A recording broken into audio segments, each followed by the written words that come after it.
how to win at everything you do. Listen, I need you to pause whatever you're doing right now. Close that extra tab. Put down your phone. Because what I'm about to share with you isn't just another self-help ramble. This is the framework that separates people who talk about success from people who actually live it. You know that feeling when you watch someone absolutely crushing it in their career, their relationships, their life, and you think, what do they have that I don't? Here's the truth that nobody wants to admit. They're not smarter than you. They're not luckier. They're not working harder. They've simply cracked a code that's been hiding in plain sight this entire time. And here's what's wild. You're about to learn that exact code in the next few minutes. But first, let me ask you something that might sting a little. When was the last time you actually won at something that mattered? Not a small victory, not, I finally organized my desk. I'm talking about a real significant win that made you feel unstoppable. Can't remember? That's exactly why you're here. See, winning isn't reserved for a special breed of humans. It's not genetic. It's not about privilege. It's a learnable skill just like riding a bike or cooking a meal. The difference is nobody ever taught you the mechanics until now. The wake-up call you didn't know you needed. Picture this. You're standing at a crossroads. One path is the same comfortable routine you've been walking for years. Safe, predictable, soul-crushing. The other path, it's uncertain, challenging, maybe even a little scary, but it leads somewhere extraordinary. Most people stand at that crossroads their entire lives. They never pick a direction. They just stand there, waiting for permission, waiting for the perfect moment, waiting for someone to tell them they're ready. But here's what I've learned after studying hundreds of successful people, after implementing these strategies myself, after watching transformation after transformation. The perfect moment doesn't exist. Permission isn't coming. You're as ready right now as you'll ever be. The question isn't whether you can win. The question is, are you willing to do what winners do? What winning actually means, and why you've been getting it wrong. Let's clear something up right now. Winning isn't about beating other people. It's not about being the richest person in the room or having the fanciest title. Those are just side effects. Real winning is about becoming the person who can create the life you actually want. It's about waking up and knowing that you're moving towards something meaningful, not just away from something painful. In your personal life, winning might look like finally having the confidence to pursue that relationship you've been dreaming about, or setting a boundary that protects your energy, or learning that skill you've been putting off for years because you convinced yourself you weren't talented enough. In your professional world, winning could mean landing that promotion you deserve, launching that business idea that keeps you up at night, or simply showing up as the most valuable person in your team because you've invested in becoming exceptional at what you do. But here's the thing nobody tells you. You can't win at everything simultaneously. Not in the beginning. The people you see who seem to have it all, they started by winning at one thing. Then they use that momentum to win at another, and another. It's sequential, not simultaneous. The mindset shift that changes everything you've probably heard about growth mindset before. Some psychologists talking about how you can develop your abilities through effort. Great. Wonderful. But let me tell you what that actually means in practice, because the theory is useless without application. A growth mindset isn't just believing you can improve. It's looking at every single challenge as a question. How can I use this to become better? When you get rejected from that job, the question isn't, why am I not good enough? It's, what skill can I develop so this never happens again? When your relationship hits a rough patch, the question isn't, why can't I make this work? It's, what communication pattern can I learn to prevent this pattern? See the difference? One keeps you stuck in your feelings. The other propels you toward solutions. People with this mindset don't worry about looking smart. They're too busy actually getting smarter. They don't see failure as a reflection of their worth. They see it as data, information, a redirect toward a better approach. And here's where it gets interesting. Your brain is literally designed for this kind of thinking. Neuroplasticity isn't just a buzzword. It's proof that you can rewire your thinking patterns. The you that exists today doesn't have to be the you that exists 6 months from now. How positive thinking actually works without the toxic positivity. Let's be real for a second. I'm not going to sit here and tell you to just think positive thoughts and watch your life magically transform. That's not how reality works. But here's what does work. Maintaining a realistic optimism while actively working toward your goals. What's realistic optimism? It's acknowledging that yes, things are challenging right now, and you have the capacity to handle those challenges. It's not denying problems exist. It's refusing to let those problems define what's possible for you. Try this.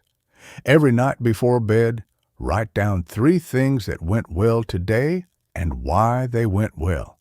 Not just, I had a good meeting, but I had a productive meeting because I prepared thoroughly and asked better questions.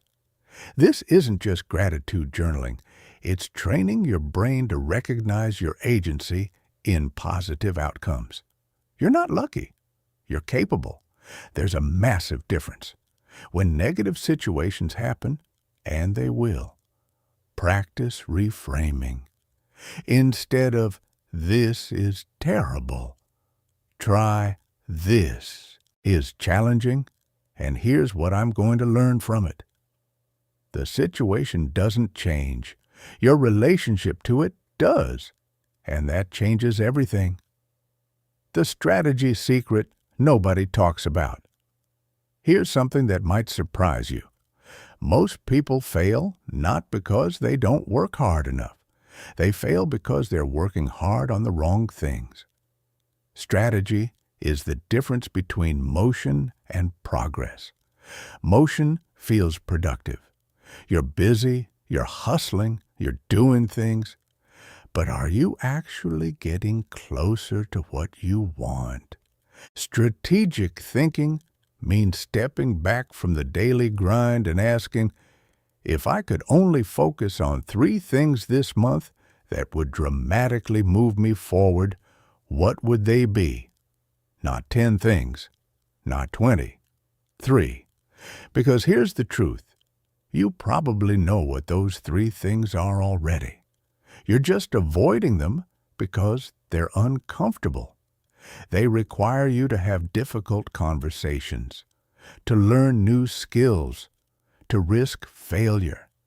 But that's exactly why they're the right things to focus on. Think about the most successful people you know. They're not doing everything. They're doing the right things repeatedly and excellently. They've identified the 20% of activities that generate 80% of results, and they're laser focused on those activities. The rest, they delegate automate, or eliminate. This isn't about working less. It's about working smarter. It's about recognizing that your time and energy are your most valuable resources and treating them accordingly. Why your vision matters more than your goals. Goals are important. We'll talk about them in a minute. But before you set goals, you need something bigger. You need a vision. Your vision is your North Star. It's the vivid, detailed picture of where you're heading, not just, I want to be successful. That's vague. That's meaningless. Your brain can't work with that. A powerful vision answers specific questions. What does your ideal day look like 3 years from now? Where are you waking up? What work are you doing? Who are you surrounded by? How do you feel when you look in the mirror? The more detailed, the better, because your brain can't differentiate between a vividly imagined future and an actual memory. When you visualize your vision with enough detail, your subconscious starts finding ways to make it real. I want you to try something right now. Close your eyes for 30 seconds. Picture yourself 1 year from today, having achieved something significant. What are you doing? How do you feel?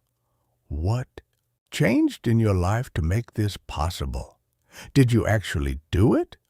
Or did you skip ahead because it felt uncomfortable? That discomfort is exactly why most people never create a compelling vision. It requires you to admit what you actually want, which means admitting what you don't currently have. That vulnerability scares people. But here's what happens when you push through that discomfort. Your decisions become easier. When someone invites you to something, you can quickly ask, does this move me toward my vision? If yes, consider it. If no, decline without guilt. Your vision becomes a filter for everything, creating a vision that actually pulls you forward. A weak vision sounds like this. I want to be happy and successful. A strong vision sounds like this. I want to wake up in a home I'm proud of, doing work that energizes me, surrounded by people who challenge me to grow, with enough financial freedom to make choices based on meaning rather than money. See the difference? One is generic. The other is specific enough to create a roadmap. When crafting your vision, make sure it aligns with your core values. What are your non-negotiables? What principles guide how you move through the world? For some people, integrity is everything. They'd rather lose money than compromise their ethics. For others, freedom is paramount. They'll sacrifice stability for autonomy. Neither is wrong. But you need to know which values drive you. Because when your vision aligns with your values, motivation becomes automatic. You're not forcing yourself to work towards something you think you should want. You're pulled towards something you genuinely desire. Here's a powerful exercise. Write down your top 5 values, then rank them. Because in moments of conflict, you need to know which value wins. If both security and adventure are values, but security ranks higher, you'll make different decisions than someone whose adventure ranks first. Neither is better. But knowing your hierarchy prevents internal conflict and indecision. The SMART goal framework that actually works now that you have your vision. Let's talk about goals, because a vision without goals is just a daydream. You've probably heard about SMART goals before. Specific, measurable, achievable, relevant, time-bound, standard stuff.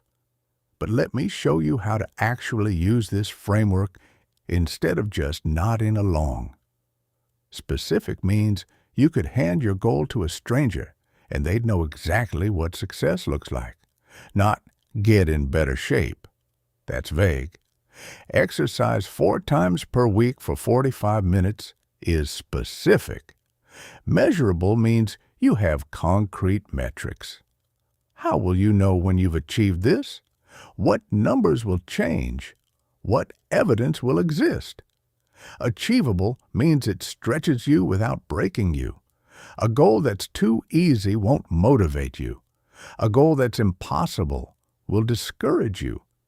You want that sweet spot where success requires growth but remains possible. Relevant means it actually connects to your larger vision. Too many people set goals because they sound impressive or because someone else thinks they should. Forget that. Does this goal serve your vision? If not, drop it.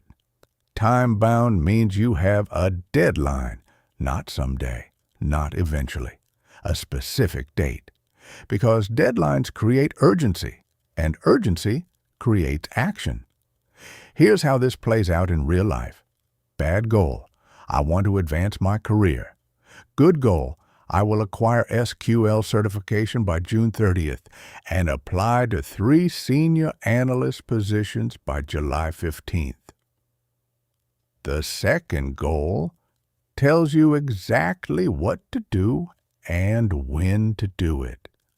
Your brain can work with that. Long-term versus short-term. The staircase principle. Here's where most people mess up their goal setting. They set a massive long-term goal, get overwhelmed, and quit within 3 weeks. Think of your long-term goals as the top of a staircase. That's where you're headed. But you can't teleport to the top. You need to climb each step. Your short-term goals are those steps. Each one brings you closer to the top, and each one is achievable within a reasonable time frame. Let's say your long-term goal is to become a department director within 5 years. That's your destination. Now work backwards. What position do you need before that? Senior manager, probably. Before that? Team lead? Before that? Strong individual contributor with proven results. Now you've got your staircase. Each step is a short-term goal that feeds into the next level. The beauty of this approach? You get to celebrate wins along the way. Every time you reach a new step, you prove to yourself that you're capable of reaching the next one. Momentum builds, confidence grows.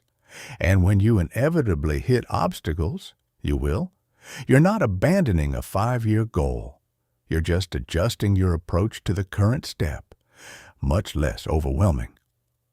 Prioritization, the Eisenhower decision matrix. You'll actually use. You've got your goals now. Probably too many of them if we're being honest. Because you're ambitious and you want everything. I get it. But here's the reality. You cannot pursue 12 goals simultaneously and expect meaningful progress on any of them. You need to prioritize ruthlessly. This is where the Eisenhower matrix becomes your best friend. Draw 4 boxes. Label them important and urgent. Important but not urgent. Urgent but not important. Neither urgent nor important. Now be brutally honest about where your goals and tasks actually fall. Important and urgent tasks demand immediate attention. These are crises, deadlines, critical problems. Handle them first.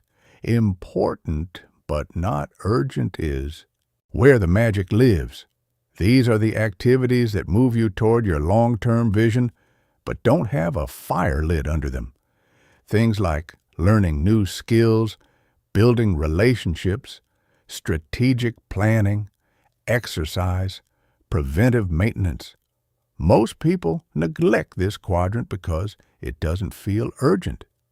Then they wonder why they're constantly firefighting and never making progress. Don't be most people. Schedule time for important but not urgent activities before they become urgent. Block time in your calendar like it's a meeting you cannot miss, because it is. Urgent but not important tasks feel pressing but don't actually move you forward. Lots of emails fall here, many meetings, other people's emergencies. Learn to delegate these or minimize them. Neither urgent nor important. Eliminate these completely. That's just distraction wearing a productivity mask. Balancing multiple goals without losing your mind. Real talk. You're not going to focus on just one goal. You have a career, relationships, health, personal growth, maybe finances to sort out. Life is multidimensional. The key isn't to ignore all but one area. It's to identify which area gets your focused energy right now while maintaining the others. Think of it like this. You're juggling multiple balls. Some are glass, some are rubber. The glass balls are things that, if dropped, will shatter and can't be repaired.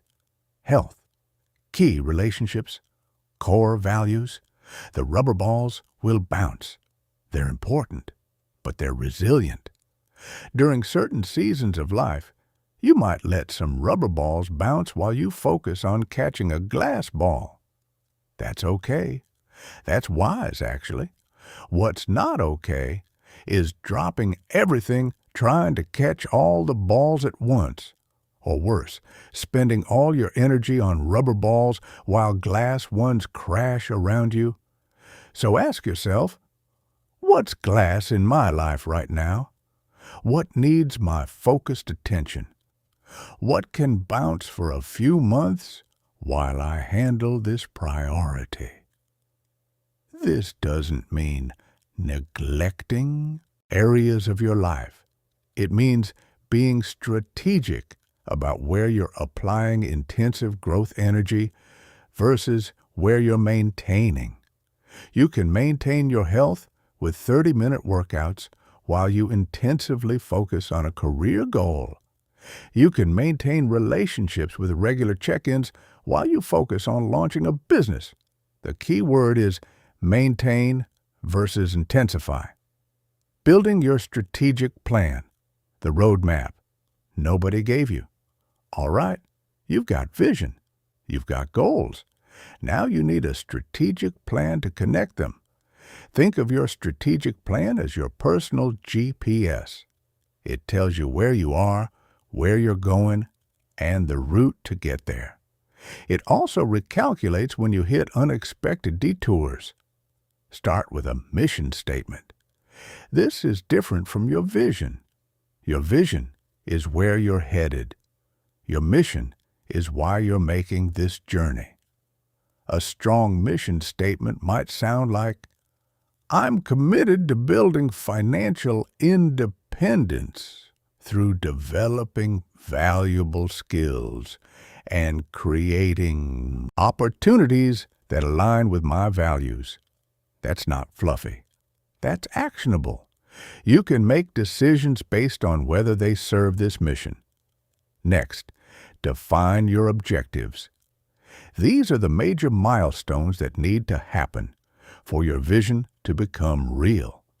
If your vision is running your own consulting business, your objectives might include build expertise in your field, develop a personal brand, create a network of potential clients, establish financial runway design service offerings. Each objective then gets broken down into action plans. These are the specific tasks and projects you'll execute. Build expertise becomes complete advanced certification by Q3. Publish 1 article monthly. Speak at 2 industry events this year. See how we're zooming in from the big picture to specific actions? That's how strategic planning works. SWOT analysis, your competitive reality check. Before you charge forward with your plan, you need a clear-eyed assessment of your situation. This is where SWOT analysis comes in.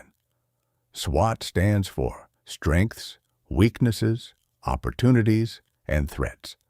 It's a simple framework that forces you to be honest about where you actually stand. Strengths. What advantages do you have? What are you genuinely good at? What resources do you possess? What do others see as your strong points? Don't be modest here. This isn't bragging. This is strategic assessment. Maybe you're exceptional at building relationships. Maybe you have technical skills others lack. Maybe you're unusually persistent. Write it down. Weaknesses. Where do you struggle? What skills are you missing? What do you avoid because you're not confident in that area? This is uncomfortable but necessary. You can't address weaknesses you won't acknowledge. Maybe public speaking terrifies you. Maybe you're disorganized. Maybe you struggle with difficult conversations. Acknowledge it. You can either develop these areas or find ways to work around them. Opportunities. What external factors could you leverage? What trends are happening in your industry? What needs aren't being met? What doors are opening? This requires you to look outward. Maybe remote work trends mean you can access opportunities in different cities. Maybe there's growing demand for a skill you have. Maybe a competitor just failed, leaving a gap in the market. Threats. What obstacles might you face? What competition exists? What could go wrong? What external factors could derail your plans? Again, uncomfortable, but necessary. Maybe automation is threatening your industry. Maybe you're in a saturated market. Maybe economic conditions are uncertain. Better to identify threats now and plan accordingly than be blindsided later. Once you've completed your SWOT, look for connections. How can you use your strengths to capitalize on opportunities? How can you minimize weaknesses to avoid threats? This is where your strategic insights emerge. Scenario planning, preparing for multiple futures. Here's something successful people do that average people skip. They plan for multiple scenarios. You can't predict the future. Anyone who says they can is lying or delusional. But you can prepare for several possible futures, which makes you adaptable no matter what actually happens. Identify the key uncertainties in your plan. What major factors could shift? Maybe it's whether you get that promotion, whether your industry faces disruption, whether personal circumstances change. Now create 3 scenarios. Best case, worst case, and most likely case. For each scenario, ask, if this happens, what's my response? Have a plan ready. Best case scenario. You get the promotion, your side project takes off, everything clicks. Great. How will you handle that success? What's your next move? How do you avoid complacency? Worst case scenario. You don't get the promotion, your project fails, setbacks pile up. Okay. What's your backup plan? How will you pivot? What can you learn? What alternative paths exist? Most likely scenario. Some things work, some don't. Progress is slower than hoped, but steady. How do you maintain motivation? What adjustments do you make? By thinking through these scenarios in advance, you're not caught off guard when reality unfolds. You're prepared, you're resilient, you're strategic. The implementation truth: plans are worthless. Planning is everything. There's a quote attributed to Eisenhower. Plans are worthless, but planning is everything. At first, this sounds contradictory, but it's profoundly true. Your plan will change, guaranteed. Circumstances will shift, New information will emerge, unexpected opportunities and obstacles will appear. The specific details of your plan might become irrelevant within months, but the process of planning, that's invaluable. When you create a strategic plan, you're forcing yourself to think deeply about your goals, your situation, your options. You're developing strategic thinking muscles. You're clarifying priorities. You're identifying potential challenges before they become crises. So when your plan inevitably needs adjustment, you're not starting from scratch. You're adapting from a place of strategic clarity. This means your plan should be a living document, not a stone tablet. Review it regularly, monthly at minimum. Ask yourself, what's changed? What's working? What's not? What do I need to adjust? Treat your strategic plan like a GPS that recalculates. The destination hasn't changed, but the route might need updating based on current conditions. Your competition, understanding the game you're actually playing. Let's talk about competition, because most people get this completely wrong. Your competition isn't the enemy. Your competition is information. They're showing you what's possible, what's being rewarded, where the gaps are, what strategies work or don't work. Start by understanding who you're actually competing against.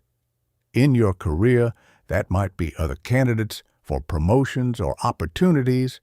In business, it's others solving similar problems for similar customers. In personal development, honestly, your only real competition is who you were yesterday. But studying external competition is still valuable because it reveals the landscape you're operating in. Look at what they're doing well. What advantages do they have? What makes them successful? This isn't about copying them. It's about understanding what works and why. Just as importantly, look at where they're falling short. What complaints do their customers have? What needs aren't they meeting? What are they overlooking? These gaps represent your opportunities. Here's the key insight. You don't beat competition by being slightly better at what they're doing. You beat competition by doing something distinctly different that matters to the people you're trying to reach. Find your unique angle. What can you offer that they can't or won't? What perspective do you bring? What combination of skills do you have that's rare? This is your competitive advantage, and it's probably not what you think it is. Most people assume their advantage has to be dramatic or obvious. Usually it's subtle. It's the intersection of multiple decent skills that create something valuable. Maybe you're not the best writer or the best analyst, but you're the person who can translate complex analysis into clear writing. That combination is your advantage. Staying ahead. The innovation imperative competition isn't static. What works today might not work tomorrow. This is where innovation and differentiation become critical. Innovation doesn't mean inventing something completely new. It often means combining existing ideas in fresh ways or applying solutions from one field to another. Stay curious about what's happening in adjacent industries. What's working in other fields that you could adapt? What trends are emerging that you could ride early? Talk to people outside your usual circle. Different perspectives spark new ideas. Your best insights often come from unexpected connections. And here's something most people miss. Your customers or audience will tell you exactly what innovations they need if you just ask them and actually listen. What frustrations do they have? What wishes do they express? What problems remain unsolved? The future belongs to people who spot these signals early and act on them, while others are still comfortable with the status quo. Building your winning team, the people who multiply your impact. Here's a hard truth that took me way too long to learn. You cannot win alone. I know. You're capable, you're self-sufficient.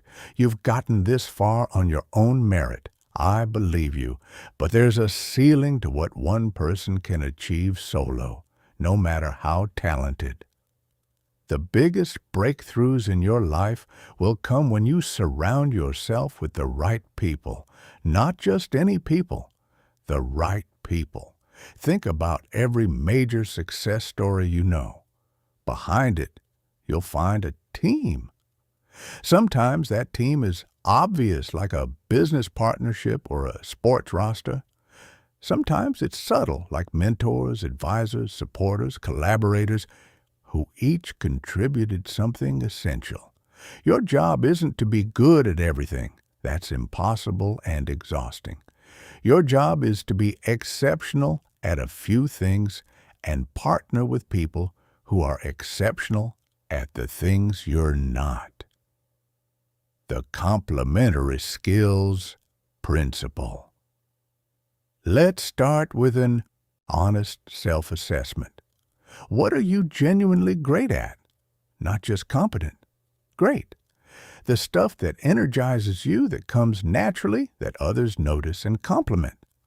Write down 3 to 5 of these strengths. Be specific. Not I'm good with people, but I'm exceptional at making others feel heard and building trust quickly. Now here's the harder part. What drains you? What do you avoid?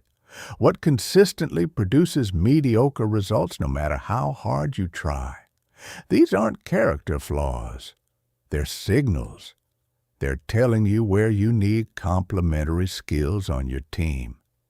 If you're visionary but struggle with details, you need someone who loves systemizing and executing. If you're analytical but uncomfortable with relationship building, you need someone who thrives on connection. If you're creative but disorganized, you need someone who brings structure. The magic happens when different strengths intersect. When my weakness is your strength and vice versa. We create something neither of us could create alone. But here's what most people get wrong. They hire or partner with people just like them. It feels comfortable. You understand each other.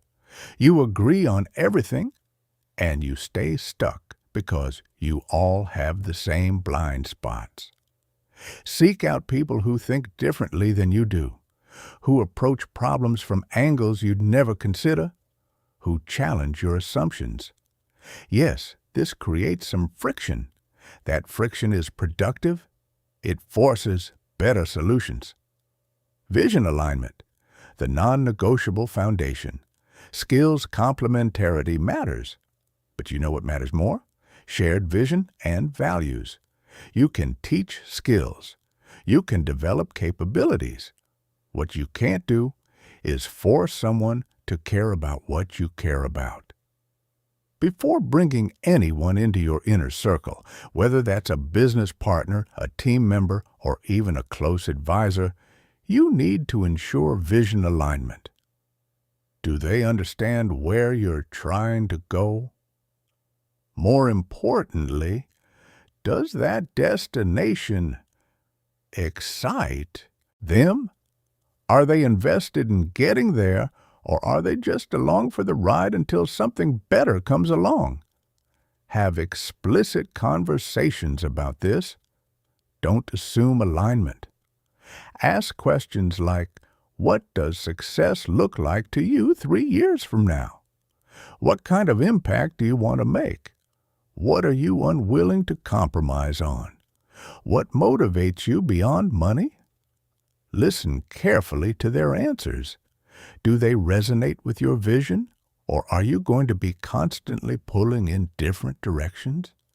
Values alignment is equally critical.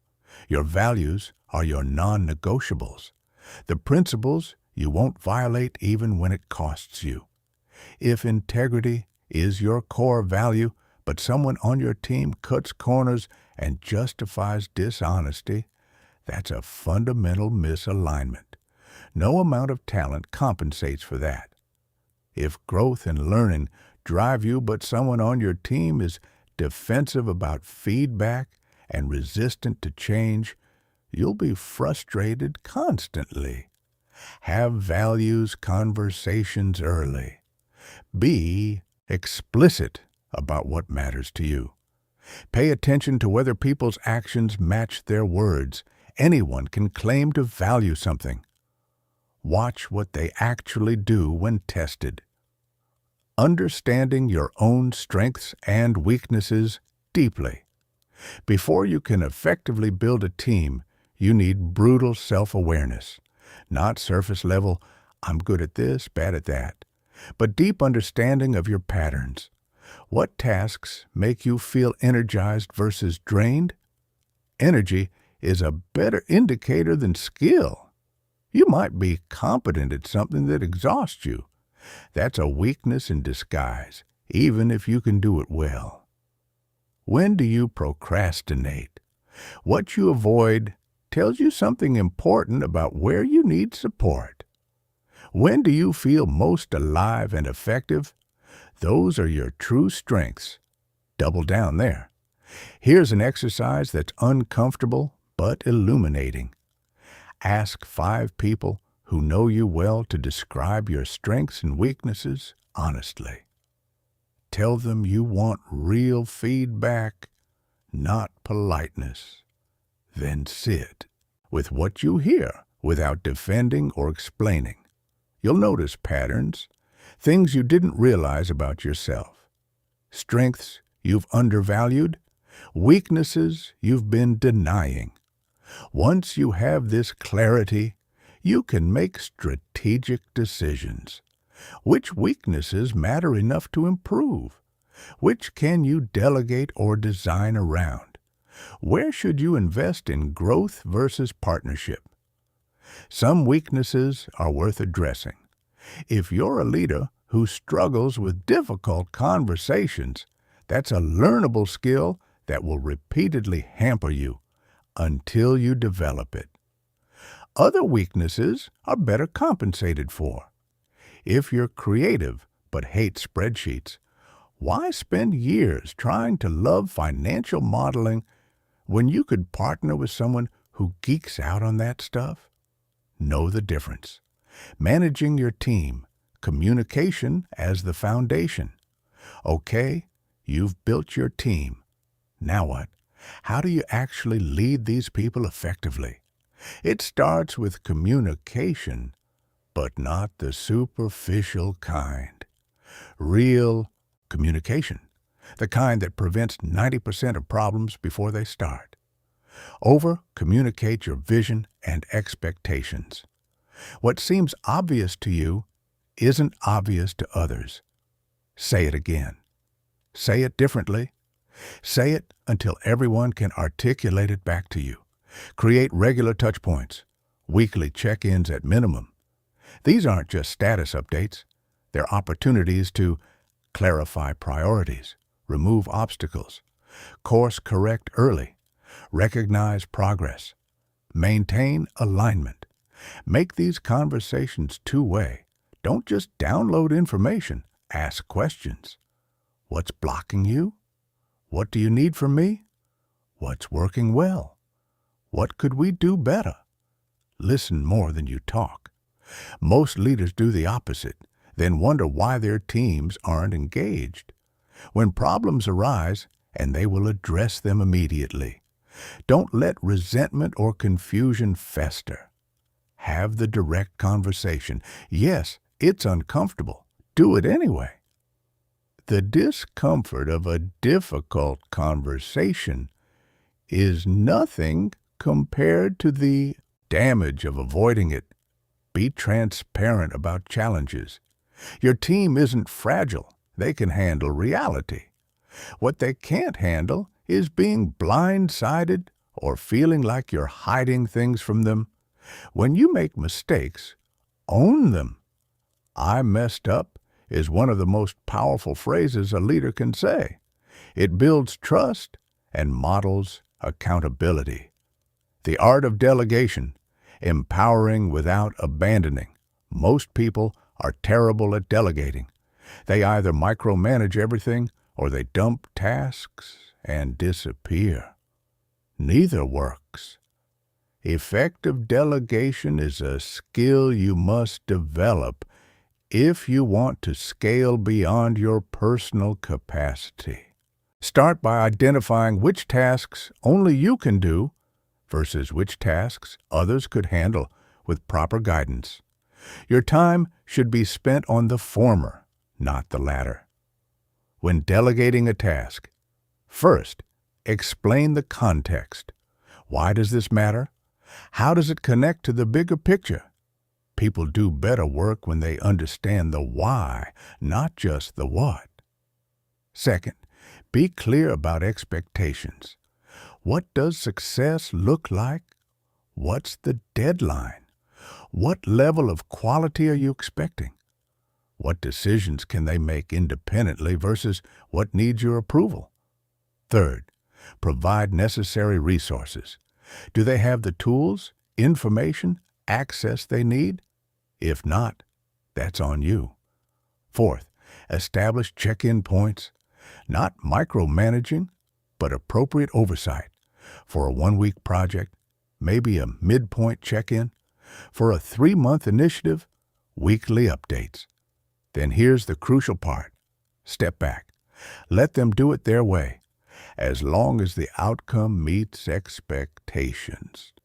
Their method doesn't need to match yours. You're not delegating to create clones of yourself. You're delegating to leverage different perspectives and capabilities. When they succeed, recognize it publicly. When they struggle, support them privately. When they fail, ask, "What did we learn?" and adjust for next time. Done well, delegation develops your team's capabilities while freeing your time for higher impact activities. Done poorly, it frustrates everyone and creates more work than it saves. Creating team culture, the invisible force. Multiplier culture isn't about ping-pong tables or casual Fridays. Culture is the set of behaviors that get rewarded and the behaviors that get addressed in your team. You're creating culture whether you're intentional about it or not. The question is, are you creating the culture you want? Strong cultures have clear norms. Everyone knows what's valued here, not just in theory, but in practice. Do you value innovation? Then you need to reward people who try new approaches, even when they fail. Do you value collaboration? Then you need to recognize team wins more than individual heroics. Watch what you pay attention to, what you notice, comment on, celebrate, or critique signals what actually matters. Your team will optimize for whatever gets your attention. If you say you value work-life balance but send emails at midnight and praise people who work weekends, your team knows what you actually value. Create psychological safety. This is the foundation of high-performing teams. People need to feel safe to take risks, voice concerns, admit mistakes, ask questions. How do you build psychological safety? By responding to vulnerability with support, not punishment. When someone says, "I don't understand," or "I made an error," or "I think we're going in the wrong direction," how do you react? If your reaction is defensive or punitive, people learn to hide problems until they explode. If your reaction is curious and supportive, people bring issues early when they're still solvable. Model the behavior you want to see. Don't just talk about values, live them. Your team is watching everything you do. If you want them to respect others' time, respect their time. If you want them to communicate directly yourself. Handling conflict productively. When you put humans together, you get conflict. It's inevitable. The goal isn't to eliminate conflict, but to make it productive rather than destructive. Healthy teams don't avoid disagreement. They engage with it constructively. They debate ideas vigorously while maintaining respect for people. Set ground rules for how your team handles disagreement. Attack problems, not people. Listen to understand, not to respond. Assume positive intent. Focus on solutions, not blame. Commit once a decision is made, even if you disagreed. When conflict arises, address it quickly. Don't hope it resolves itself. It won't. It will just underground and emerge later in worse forms. Facilitate the conversation. If needed, get both parties in a room. Let each person share their perspective without interruption. Identify the actual issue beneath the surface conflict. Often, the presenting problem isn't the real problem. Sometimes, conflict reveals legitimate differences in vision or values. When that happens, you might need to make hard decisions about who stays on the team. Better to have a smaller, aligned team than a larger team pulling in different directions. Continuous evaluation and adaptation. Building a winning team isn't a one-time event. It's an ongoing process that requires regular assessment and adjustment. Schedule periodic team evaluations. What's working well? What's not? Where are we strong? Where are we struggling? What do we need to change? Get feedback from your team about your leadership. This requires humility and courage, but it's essential. How can you better support them? What do you need to do differently? As your goals evolve, your team needs might change. Maybe you need different skills now than you did 6 months ago. Maybe someone who was perfect for the early stage isn't right for the next phase.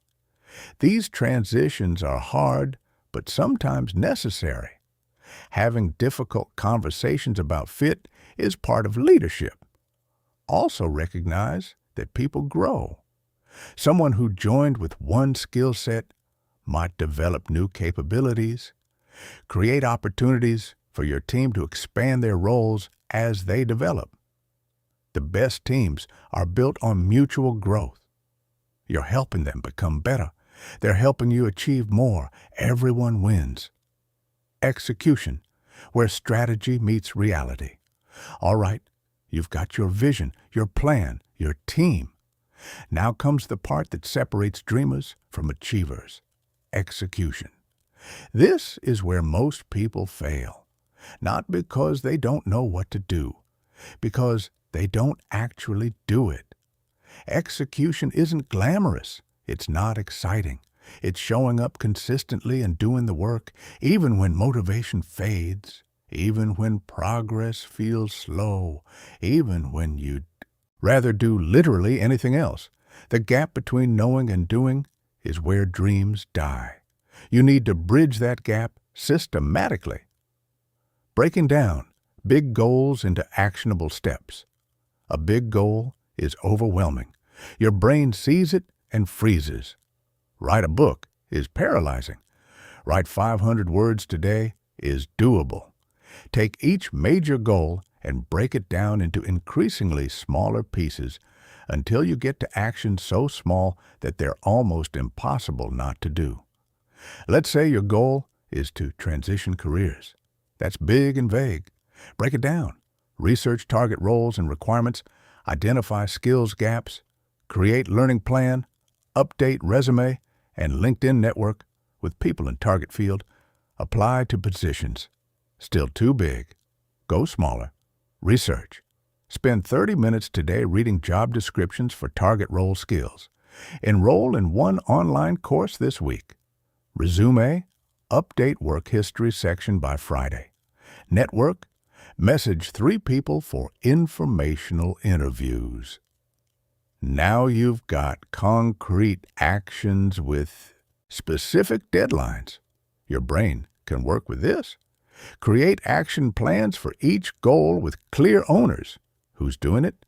Deadlines, when it's due, and success criteria, what done looks like. Then schedule these actions. Don't just put them on a list.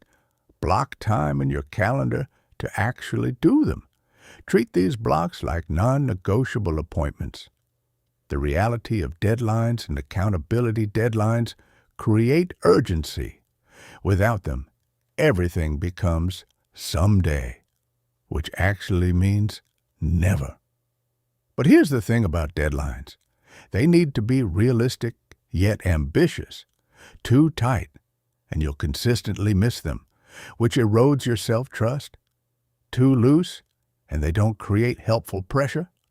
Build in buffer time for unexpected obstacles, because something always comes up. If you think a task will take 2 hours, schedule 3. External accountability amplifies deadline effectiveness. When you commit to someone else, you're more likely to follow through than when you just commit to yourself. Find an accountability partner, someone pursuing their own goals who will check in with you regularly. Every week, you share what you committed to doing, whether you did it, and what you're committing to next. The magic isn't in them judging you. It's in you not wanting to show up week after week with excuses. That motivation can be surprisingly powerful, overcoming execution obstacles. The real challenges. Let's talk about what actually stops execution, because it's rarely what you think. Most people blame external factors. Not enough time, not enough resources, not enough support. And sure, sometimes those are real constraints, but usually they're excuses disguised as reasons. The real obstacles to execution are internal. Fear of failure. What if you try and it doesn't work? So you don't try. You stay in planning mode forever because plans can't fail. Only execution can. Perfectionism. You're waiting for the perfect moment, the perfect plan, the perfect conditions. Newsflash, they don't exist. Done is better than perfect. Imperfect action beats perfect inaction every single time. Overwhelm. You see the entire mountain and freeze. Stop looking at the mountain. Look at the next step. Then take it. Lack of systems. You're relying on motivation and willpower, which are finite resources. You need systems that work even when you don't feel. Can handle failure because you can. Every can handle failure because you can. Every successful person you admire has failed repeatedly. They just didn't let it stop them.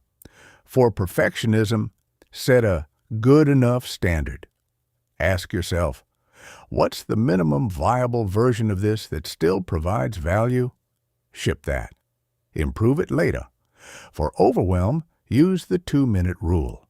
If something takes less than 2 minutes, do it immediately. For bigger tasks, just commit to starting for 2 minutes. Often, starting is the hardest part. For lack of systems, build routines and habits. Make execution automatic rather than a daily decision. We'll talk more about this shortly. Resource allocation. Using what you have wisely, you'll never have unlimited resources. Not time, not money, not energy, not attention. Success isn't about having infinite resources. It's about allocating the resources you have to maximum effect.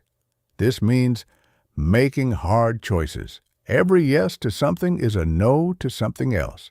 Every hour spent here is an hour not spent there. Every dollar invested in this is a dollar not invested in that. Get ruthlessly clear on your highest leverage activities. What actions generate the most progress toward your goals? Do more of those. Everything else? Minimize, delegate, or eliminate. Track where your resources actually go for a week. Time, money, energy. You'll probably be shocked. Most people discover massive leaks. Hours scrolling social media. Money on subscriptions they don't use. Energy on relationships that drain them. Plug those leaks. Redirect those resources to activities that actually matter. Also recognize that different resources are renewable at different rates. Money can be earned back. Time cannot. Spend accordingly. Progress monitoring. Measuring what matters. What gets measured gets managed. If you're not tracking progress, you're flying blind. But tracking doesn't mean drowning in metrics. Focus on the vital few indicators that actually signal progress. For each major goal, identify 2 to 3 key metrics. Not 20, 2 or 3. The ones that, if moving in the right direction, tell you you're on track. Trying to get promoted? Track. Skills developed. Visibility projects completed. Relationships built with decision makers. Building a business? Track. Customer conversations. Product iterations. Revenue generated. Improving health? Track.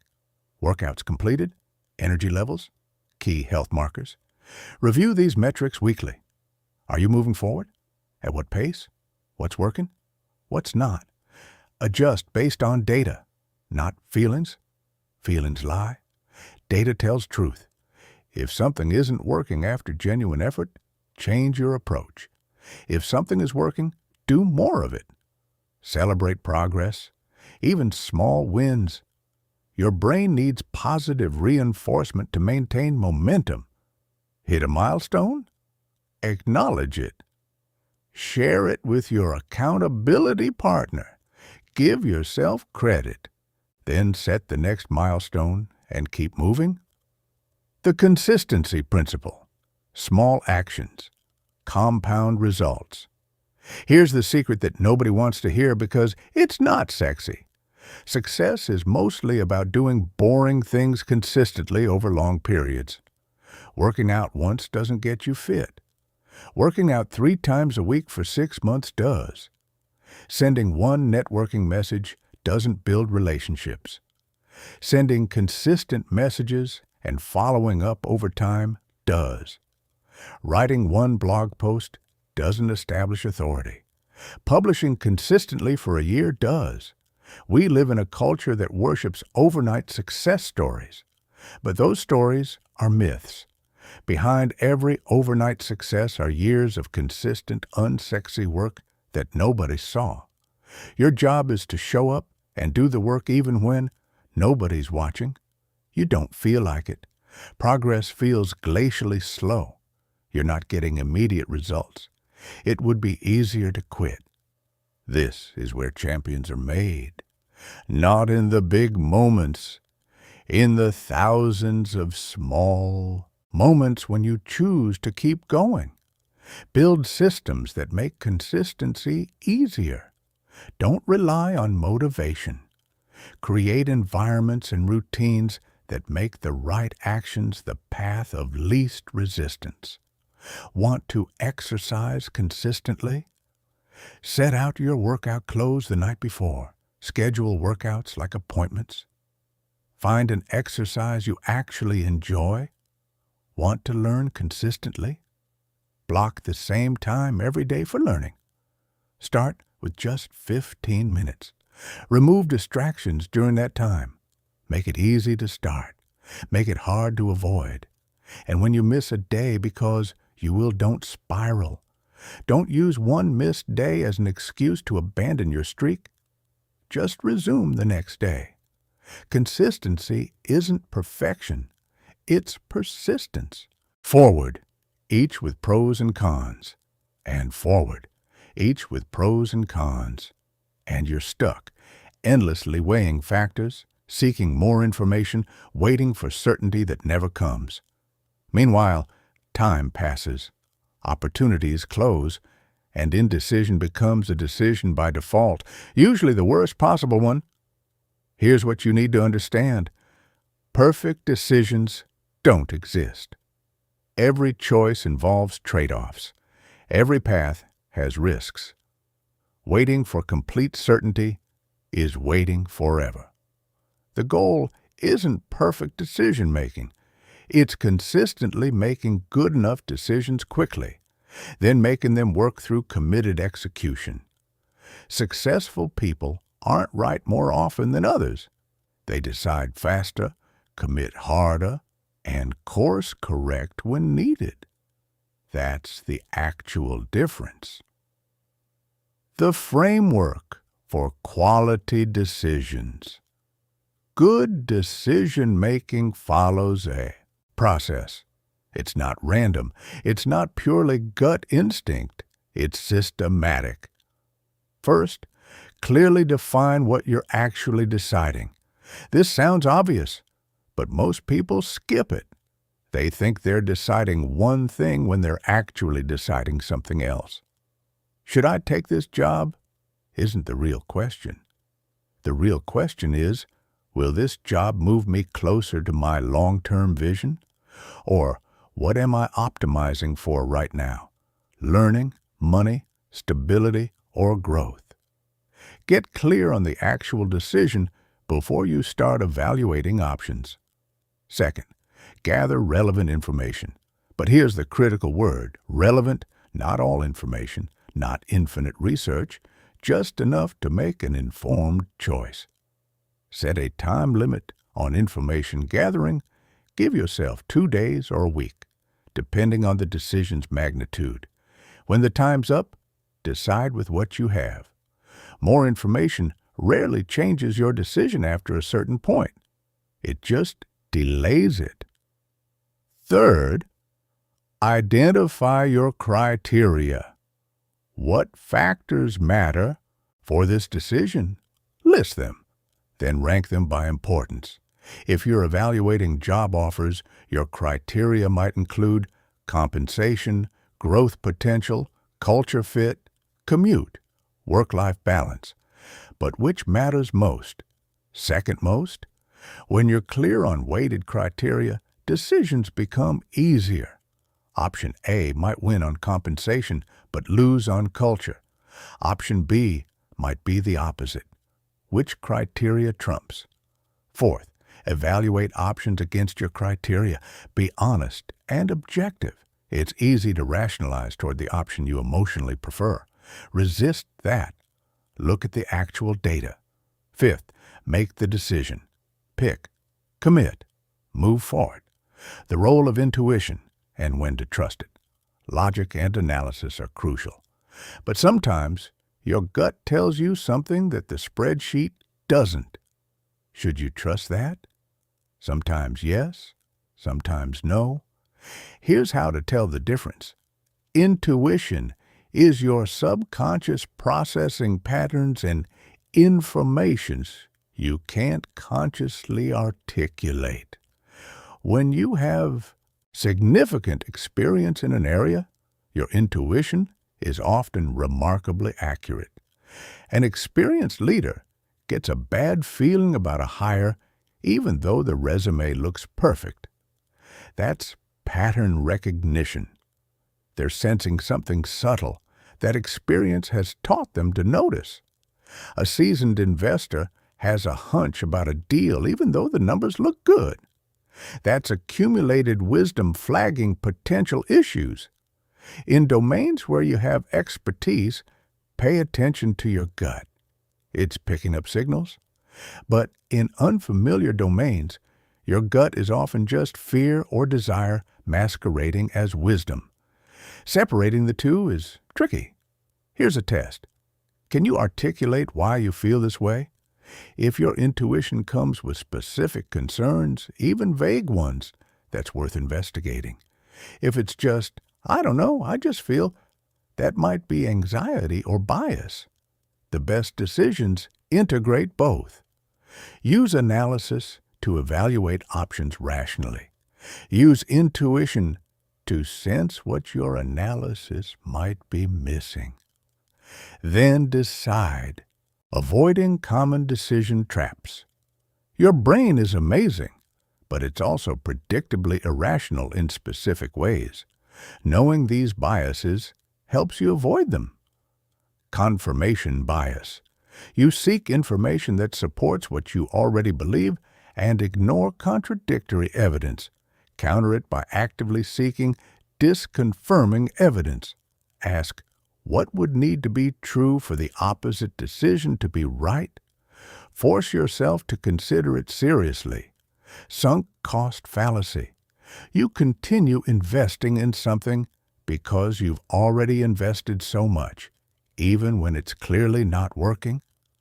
Counter it by asking, if I were starting from scratch today with no prior investment, would I make this same choice? If no, then your past investment is irrelevant. Anchoring. The first number or option you see disproportionately influences your thinking, even if it's arbitrary. Counter it by generating your own baseline before seeing others' numbers or suggestions. What do you think is reasonable? Decide that first. Social proof. You assume something is correct because many others believe it. Counter it by questioning consensus. Sometimes the crowd is right. Often the crowd is just following each other. Think independently. Recency bias. You overweight recent events and underweight historical patterns. Counter it by deliberately looking at longer time horizons. One bad quarter doesn't invalidate 3 good years. One good week doesn't prove a sustainable pattern. Making decisions under pressure. Sometimes you don't have the luxury of methodical analysis. Sometimes you need to decide now with incomplete information under stress. This is where preparation matters. The decisions you make in advance determine your options under pressure. Fighter pilots train responses until they're automatic. When crisis hits, they don't deliberate. They execute trained procedures. You need the same approach for your common decision categories. Identify recurring decisions in your life. How do you handle conflict? How do you respond to unexpected opportunities? What's your criteria for saying yes or no to commitments? Decide your principles in advance when you're calm and rational. Then when pressure hits, you're not making the decision from scratch. You're applying a pre-decided framework. This dramatically improves decision quality under stress and reduces decision fatigue. Also, practice the 10-10-10 rule for emotionally charged decisions. How will I feel about this decision in 10 minutes? 10 months? 10 years? Often, what feels urgent and critical in 10 minutes is irrelevant in 10 months. That perspective helps you avoid reactive decisions you'll regret. Living with your decisions. Here's something nobody tells you. Making the decision is only half the battle. Living with it is the other half. Once you decide, commit fully. Don't waste energy second-guessing. Don't keep one foot out the door. You made the choice. Now make it work. This doesn't mean ignoring new information. If you genuinely discover something that changes the equation, adjust. But there's a difference between adapting based on new data and just regretting your choice. Most decisions are reversible or adjustable anyway. Very few are permanent. Knowing this should make deciding easier. You're not locked in forever. You're choosing the next step, and you can course correct if needed. Also recognize that some decisions won't feel good for a while. The right choice isn't always the comfortable choice. Sometimes you choose the harder path because it leads somewhere better. Trust yourself. You made the best decision you could with the information and wisdom you had at the time. That's all anyone can do. Building resilience, the comeback skill. Now, let's talk about something that matters more than talent, more than intelligence, more than connections. Resilience. Because you're going to get knocked down, repeatedly. The question isn't if, it's when and how you respond. Resilient people aren't superhuman. They don't feel less pain or disappointment. They just refuse to let setbacks define them or derail them permanently. They fall. They hurt. They doubt. Then they get back up and try again. Usually smarter than before. This is a learnable skill. You can develop resilience deliberately through practice and perspective shifts. Understanding grit, passion, plus perseverance. Grit is what keeps you going when every logical reason says quit. It's not about blind stubbornness. It's about sustained commitment to meaningful goals despite obstacles and setbacks. Research shows that grit predicts success better than IQ, talent, or socioeconomic background, because most people quit before they succeed. Grit is the difference between those who persist and those who don't. But here's the nuance. Grit without flexibility is just stubbornness. You need to persevere toward your goals while remaining flexible about methods. Your destination stays constant. Your route can change. That's strategic persistence, not rigid stubbornness. Building grit starts with connecting to purpose. Why does this goal matter to you? Not surface reasons, deep reasons, the kind that can sustain you through dark moments. Write down your why. Be specific and emotional. I want financial freedom is weak.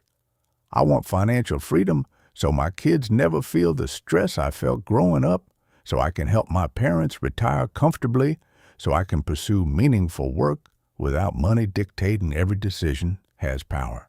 When you want to quit, reconnect with your why. It won't always make the path easier, but it makes the struggle meaningful. Learning from failure, the skill. Nobody teaches failure sucks. Let's not romanticize it. Losing hurts. Rejection stings. Mistakes are embarrassing. But failure is also the most efficient teacher you'll ever have, if you let it teach you. Most people don't. They experience failure and either avoid learning from it, denial, blame, excuses, or overlearn from it. One failure proves they should never try anything risky again. Neither response serves you. Here's how to actually learn from failure. First, feel the feelings. Don't suppress them. Disappointment, frustration, embarrassment, these are normal and healthy. Let yourself feel them briefly. Then get analytical.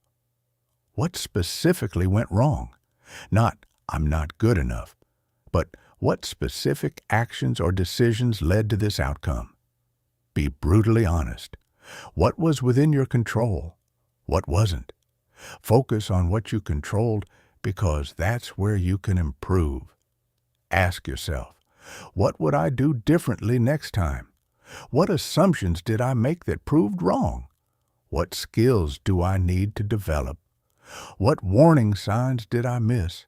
What actually worked that I should keep doing? Extract the lessons.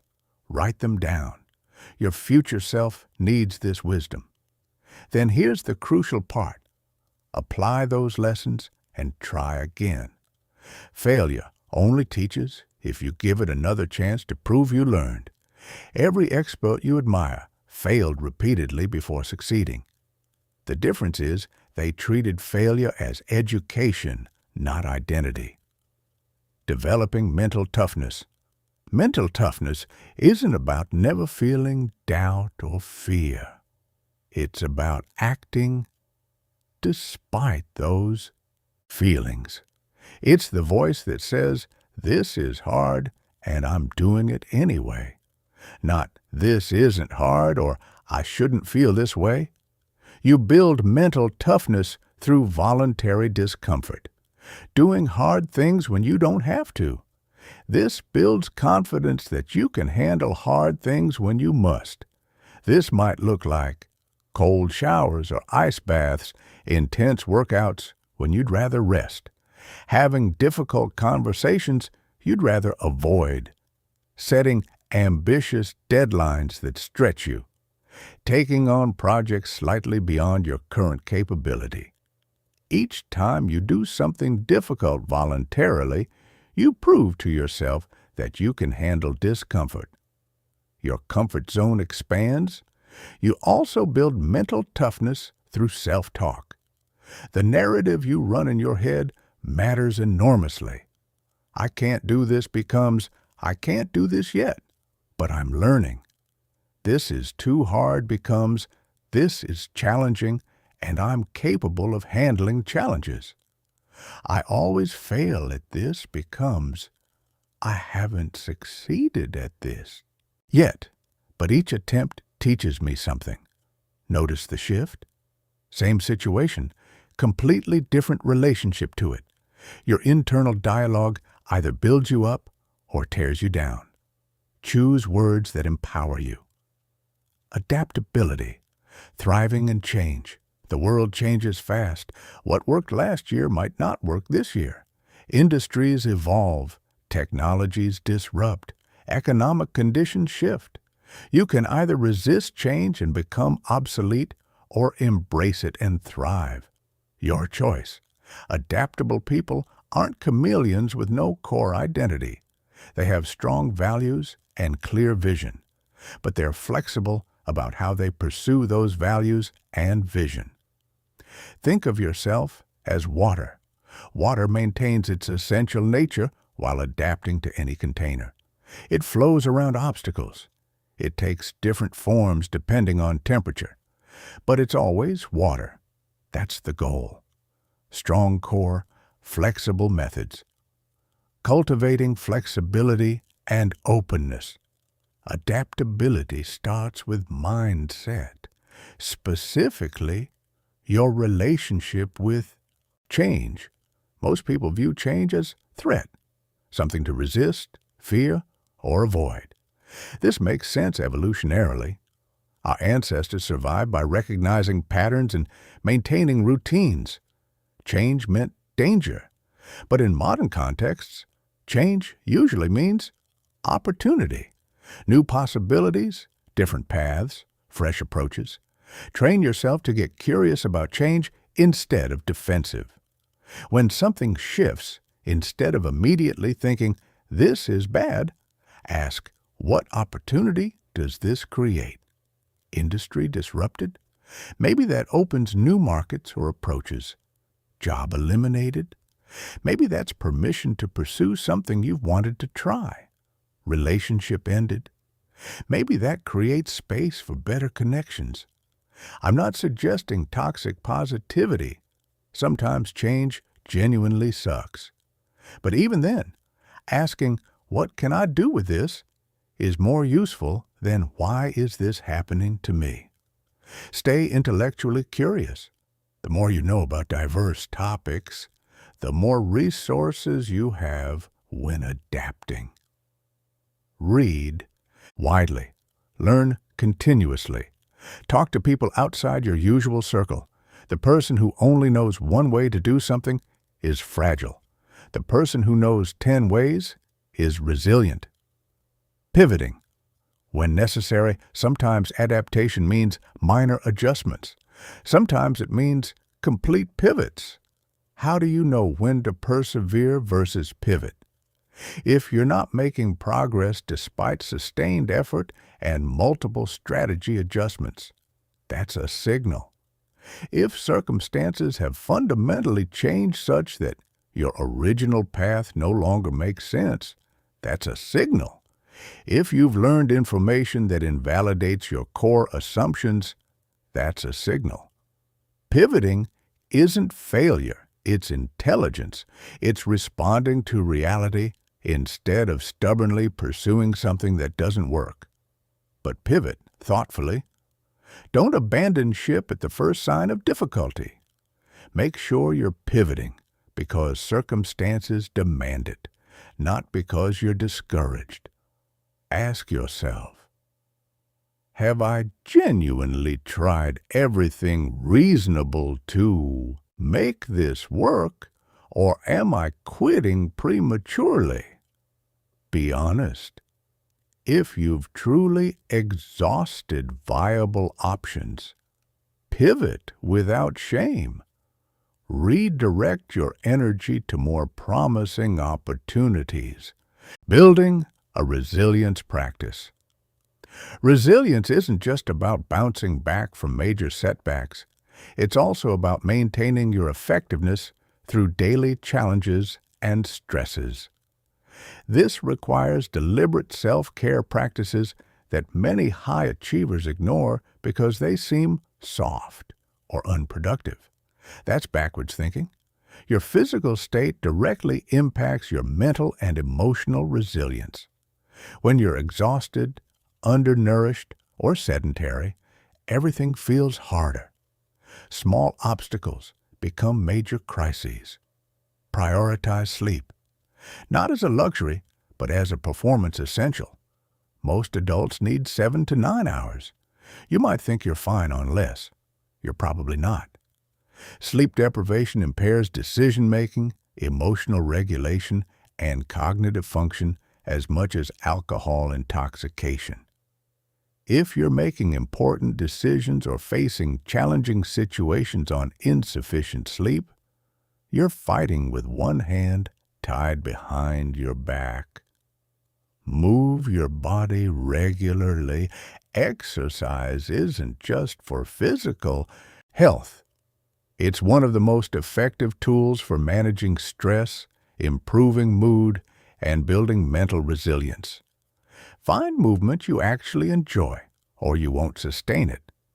Fuel yourself properly. Your brain runs on glucose and nutrients.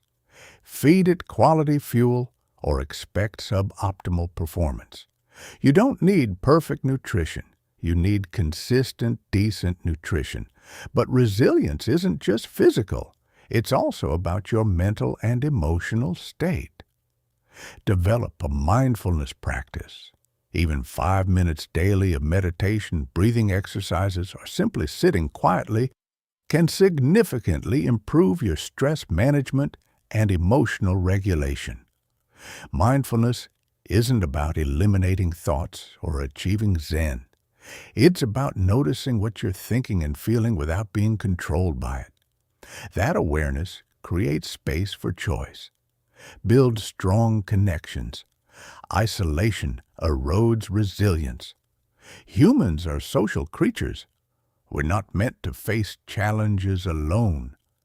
Having people you can talk to, lean on, and process experiences with is crucial. This doesn't mean you need dozens of friends.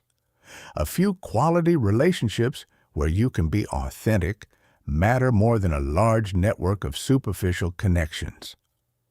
The power of perspective. How you frame situations dramatically affects your resilience. Two people can experience the same setback and have completely different outcomes based solely on how they interpret it. Person A: I got rejected from that opportunity. This proves I'm not good enough. I'll probably never succeed at this. Person B: I got rejected from that opportunity. That's disappointing, but it happens to everyone pursuing ambitious goals. What can I learn from this? What's my next move? Same situation, wildly different responses. Person A spirals. Person B adapts, and moves forward. Your interpretation isn't just an after-the-fact reaction. It determines your next actions, which determines your trajectory. Practice reframing. When something negative happens, challenge your initial interpretation. What's another way to view this? What would someone you admire say about this situation? This isn't about denying reality or pretending bad things are good. It's about choosing empowering interpretations over disempowering ones when multiple interpretations are possible. Also, maintain perspective on timelines. What feels devastating today will likely be a minor blip 5 years from now. Ask yourself, will this matter in 5 years? Often the answer is no, which immediately reduces the emotional charge. For things that will matter in 5 years, ask, what do I want to have done about this 5 years from now? That shifts you from paralysis to action. Stress management for sustained performance. Some stress is productive. It focuses attention, energizes action, sharpens performance. That's acute stress, and it's useful in appropriate doses. Chronic stress is different. It's the constant, unrelenting pressure that never releases.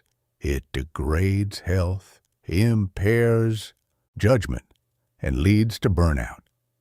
You need to develop strategies for managing stress before it manages you. First, identify your stress triggers. What consistently stresses you? Unclear expectations, conflict, time pressure, certain people or situations. Know your triggers so you can prepare for or avoid them when possible. Second, develop immediate stress release practices. When stress spikes, what can you do in the moment to regulate? This might be deep breathing, 4 counts in, 4 counts hold, 4 counts out, repeat. Brief, walk outside, calling a friend, physical exercise music that shifts your mood. Have several tools available.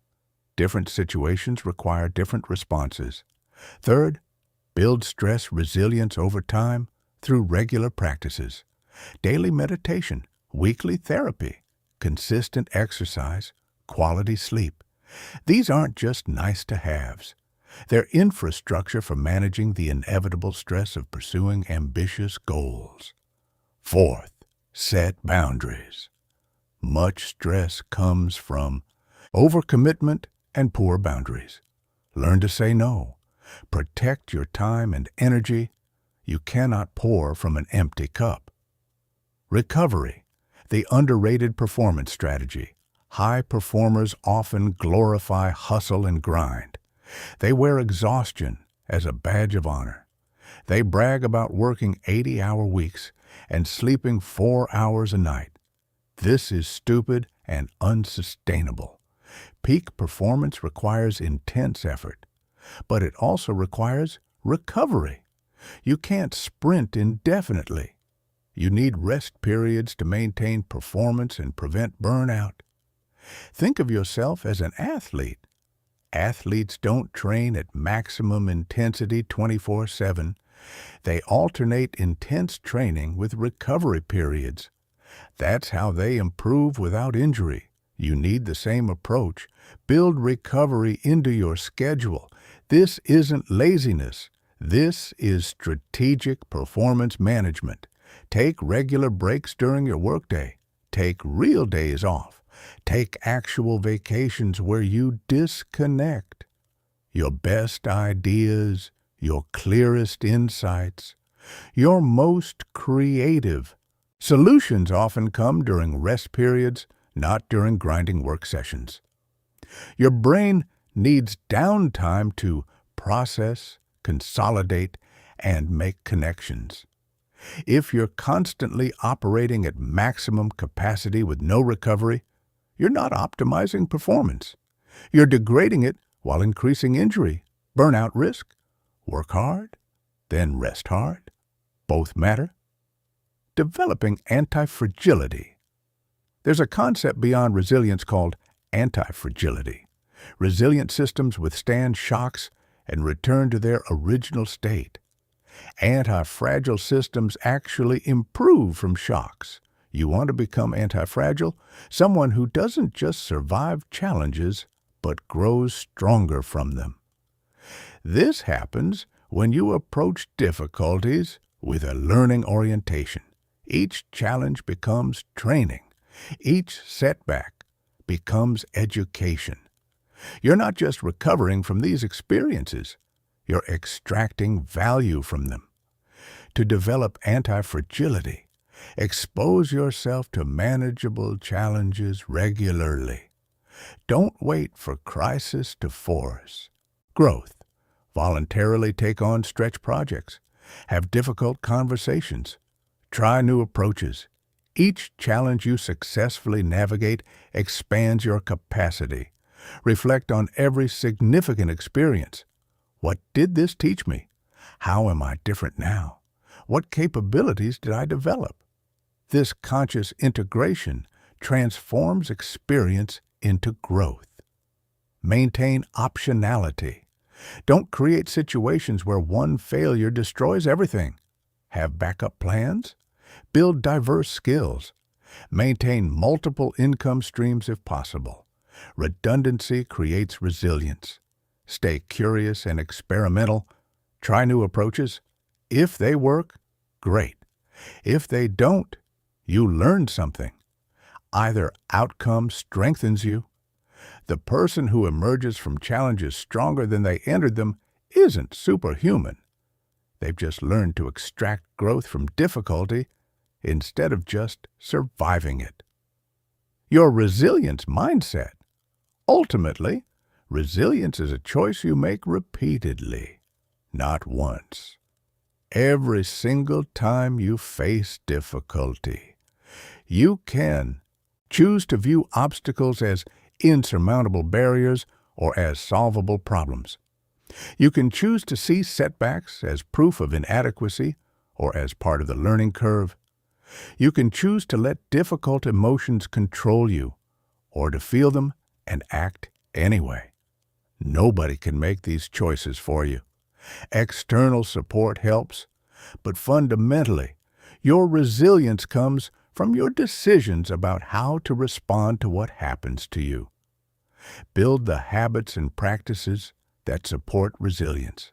Develop the perspectives that enable it. Surround yourself with people who model it. Practice it in small ways daily, so you're prepared for big challenges when they arrive, because they will arrive.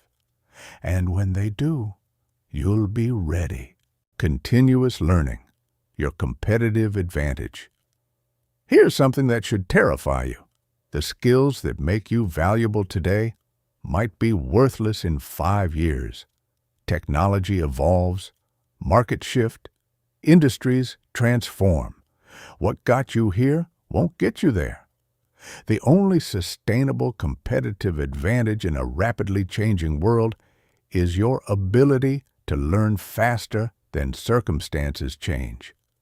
This isn't about collecting degrees or certificates, though those can be useful. This is about adopting a mindset where learning becomes as natural and necessary as breathing.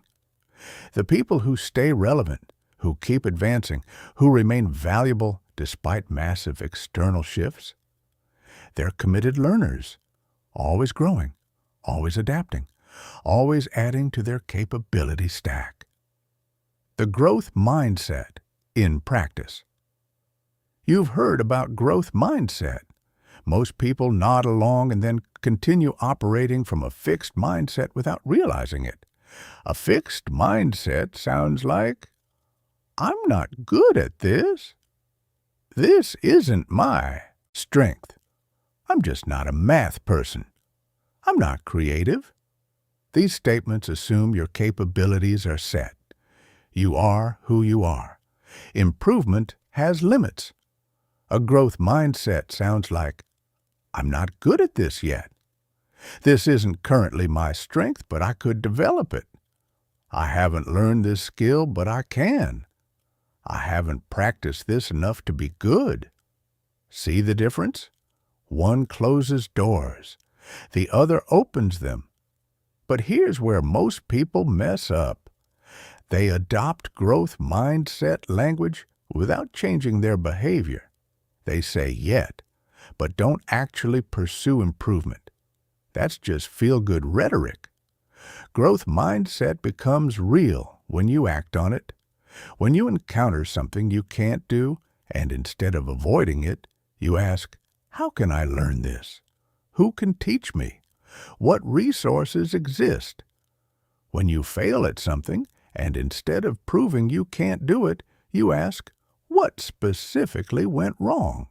What do I need to practice? How can I approach this differently? That's growth mindset in action. Strategies for effective learning isn't just consuming information. If that were enough, watching YouTube videos would make you an expert at everything. Effective learning requires strategy and deliberate practice. First, identify what you actually need to learn. Don't just accumulate random knowledge. Be strategic. What skills or knowledge would most impact your goals? If you're trying to advance in your career, what capabilities do successful people in target positions possess that you lack? Start there. If you're building a business, what knowledge gaps are limiting your progress? Focus there. Prioritize learning that has immediate application. Abstract knowledge is fine for curiosity, but applied knowledge creates results. Second, learn actively, not passively. Reading is passive. Watching is passive. Listening is passive. These are starting points, not endpoints. Active learning involves taking notes in your own words, explaining concepts to others, applying information immediately, creating something with new knowledge, teaching what you've learned. When you actively engage with material, you retain it better and understand it deeper. Third, embrace the struggle. Learning feels uncomfortable. Your brain is literally forming new neural pathways. That takes effort. If learning feels easy, you're probably not learning much. The struggle is the point. Stay with it. Push through confusion. That's where growth happens. Fourth, get feedback. You can't see your own blind spots. You need external input on what you're doing well and where you're going wrong. Find mentors, coaches, peers who can observe your work and give honest feedback. Then actually use that feedback instead of defending against it. Resources for continuous learning. The barriers to learning have never been lower. You can learn almost anything from anywhere if you're willing to invest time and effort. Books remain one of the best learning tools. They're deep, comprehensive, and curated. Read books in your field. Read books in adjacent fields. Read books that challenge your thinking. Don't just read for information. Read for transformation. After finishing a book, ask, what am I going to do differently because of this? If the answer is nothing, you wasted your time. Online courses and platforms offer structured learning paths. Coursera, Udemy, LinkedIn Learning, Masterclass, whatever fits your learning style and budget. The platform matters less than your commitment to completing what you start. Most people collect courses like trophies and complete none of them. Don't be most people. Choose one course, finish it, apply it, then move to the next. Podcasts and audiobooks are great for learning during otherwise wasted time. Commuting, exercising, doing chores, these become learning opportunities. But remember, audio learning is passive unless you actively engage with it. Take notes, pause to reflect, discuss ideas you encounter. Otherwise, it's just entertainment disguised as education. Workshops and conferences provide both learning and networking. You get concentrated knowledge delivery plus access to experts and peers. The conversations in hallways and over coffee are often more valuable than formal sessions. The most powerful learning resource is experience. Do the thing you're trying to learn. Mess up, adjust, try again. Nothing replaces direct experience. Theory teaches you what to do. Experience teaches you how to do it and when to break the rules. The power of mentorship. Mentorship accelerates learning dramatically. A good mentor has already walked the path you're on. They've made the mistakes you're about to make. They can help you avoid unnecessary detours and spot opportunities you'd miss. But finding mentors isn't about cold emailing successful people asking them to mentor you. That rarely works. Mentorship develops organically from relationships. You meet someone. You add value to them somehow. A relationship forms. Over time, they naturally advise and guide you. Look for mentors in your existing network. Who's a few steps ahead of you? Who's done what you're trying to do? Who seems to have wisdom you need? Start by being valuable to them. Share relevant articles. Make introductions. Offer your skills. Build a relationship before asking for anything. When you do ask for guidance, be specific. Don't say, "Will you mentor me?" Say, "I'm working on X and struggling with Y. You've dealt with this successfully. Could I buy you coffee?" and ask a few specific questions. Specific asks are easier to say yes to than vague ones. Also recognize that mentorship doesn't have to be formal or long-term. You can learn from someone through a single conversation if you ask the right questions. And you can have multiple mentors for different areas. Career mentor, relationship mentor, health mentor, financial mentor. Different people contribute different wisdom. Learning from everyone and everything. Your greatest. Teachers aren't always obvious experts. Sometimes they're peers struggling with the same challenges. Sometimes they're people who failed at what you're attempting. Stay curious about everyone's experience. What can you learn from this person? What perspective do they have that you lack? When someone disagrees with you, don't defend. Listen. Why do they see it differently? What do they understand that you don't? You don't have to agree with everyone, but you can learn from everyone if you're open. Also learn from your own experience systematically. Keep a learning journal. Regularly reflect on what went well recently and why. What didn't go well and why. What surprised me? What did I learn? What will I do differently? This reflection transforms experience into insight. Without it, you just accumulate experiences without extracting their lessons. Time management, your most valuable resource. Let's talk about the one resource you can never get more of. Time. Everyone gets 24 hours a day. The difference between people who accomplish extraordinary things and people who accomplish very little isn't time. It's how they use time. Most people waste staggering amounts of time on activities that don't matter. Then they wonder why they're not making progress. If you want to win at everything you do, you need to become ruthless about how you spend your hours. The truth about productivity isn't about doing more things. It's about doing the right things effectively. You can be busy all day and accomplish nothing of significance. Busy is easy. Productive is hard. Productive means you're making measurable progress toward meaningful goals. Everything else is just motion. Start by auditing your time.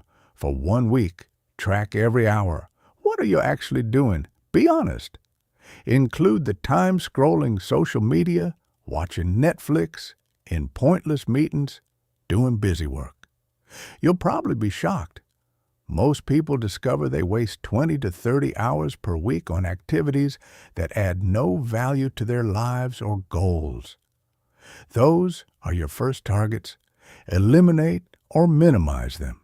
Redirect that time to high-impact activities. Priority management.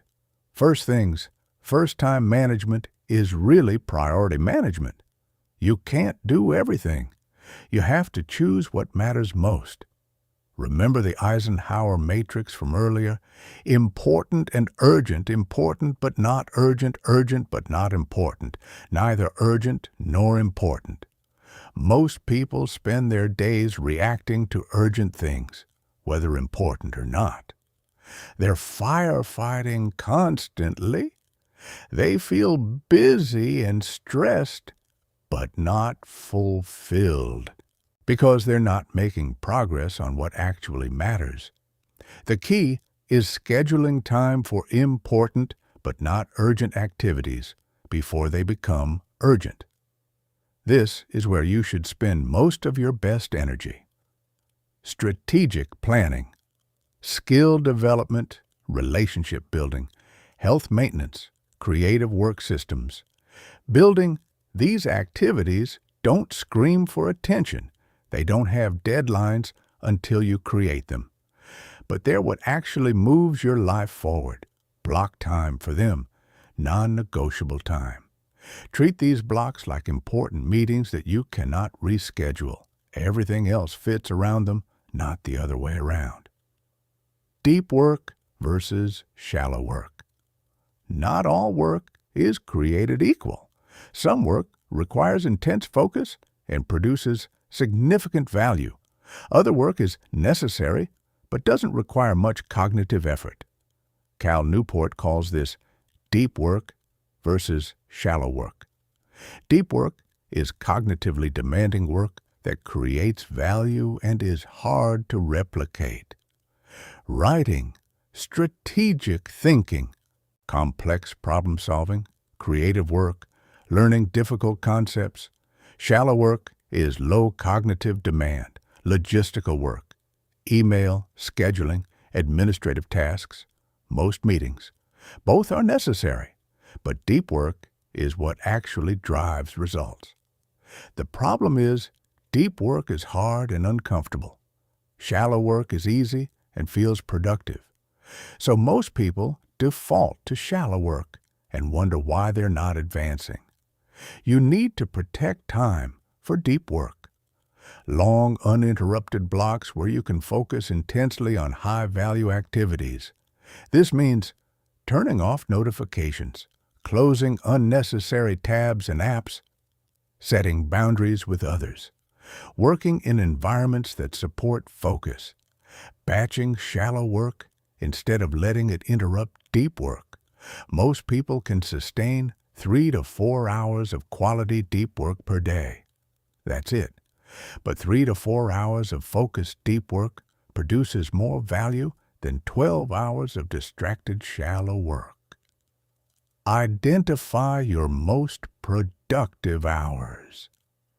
For many people, this is morning. For others, it's late night. Know when your brain works best and schedule deep work then. Use your low-energy times for shallow work. Email doesn't require peak cognitive function.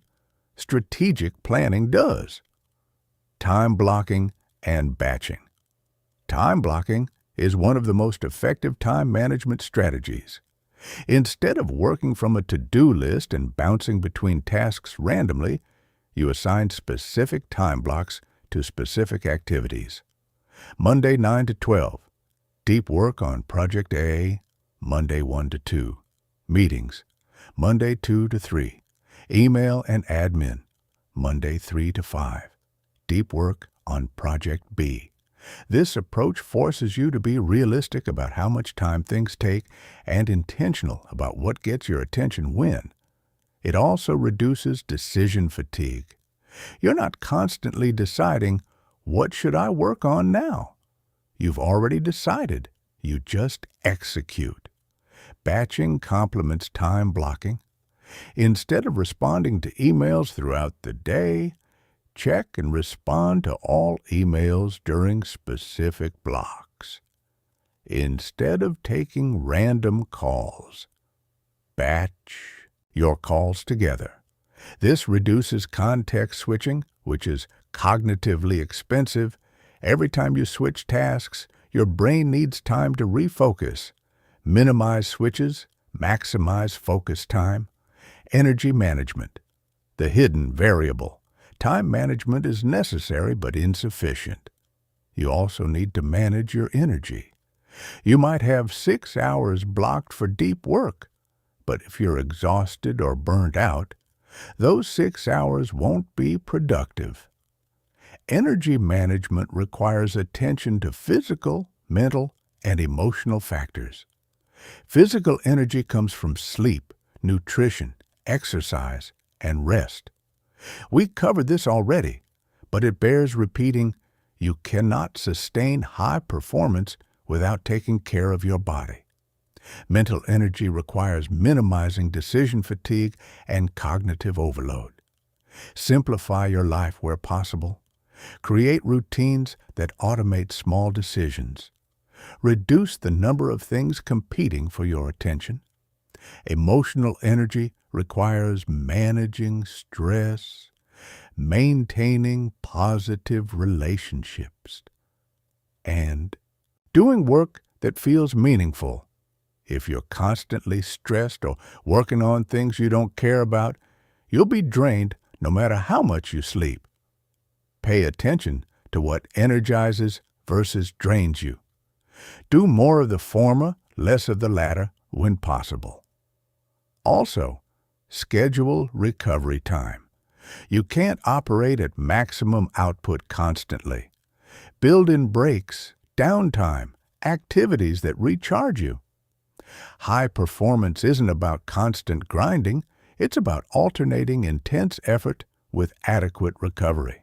Strategic networking, building relationships that matter. Let's talk about something that makes a lot of people uncomfortable: networking.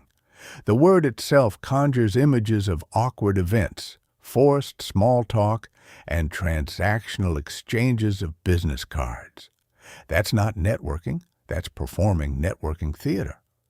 Real networking is simpler and more human, building genuine relationships with people who can help you and whom you can help.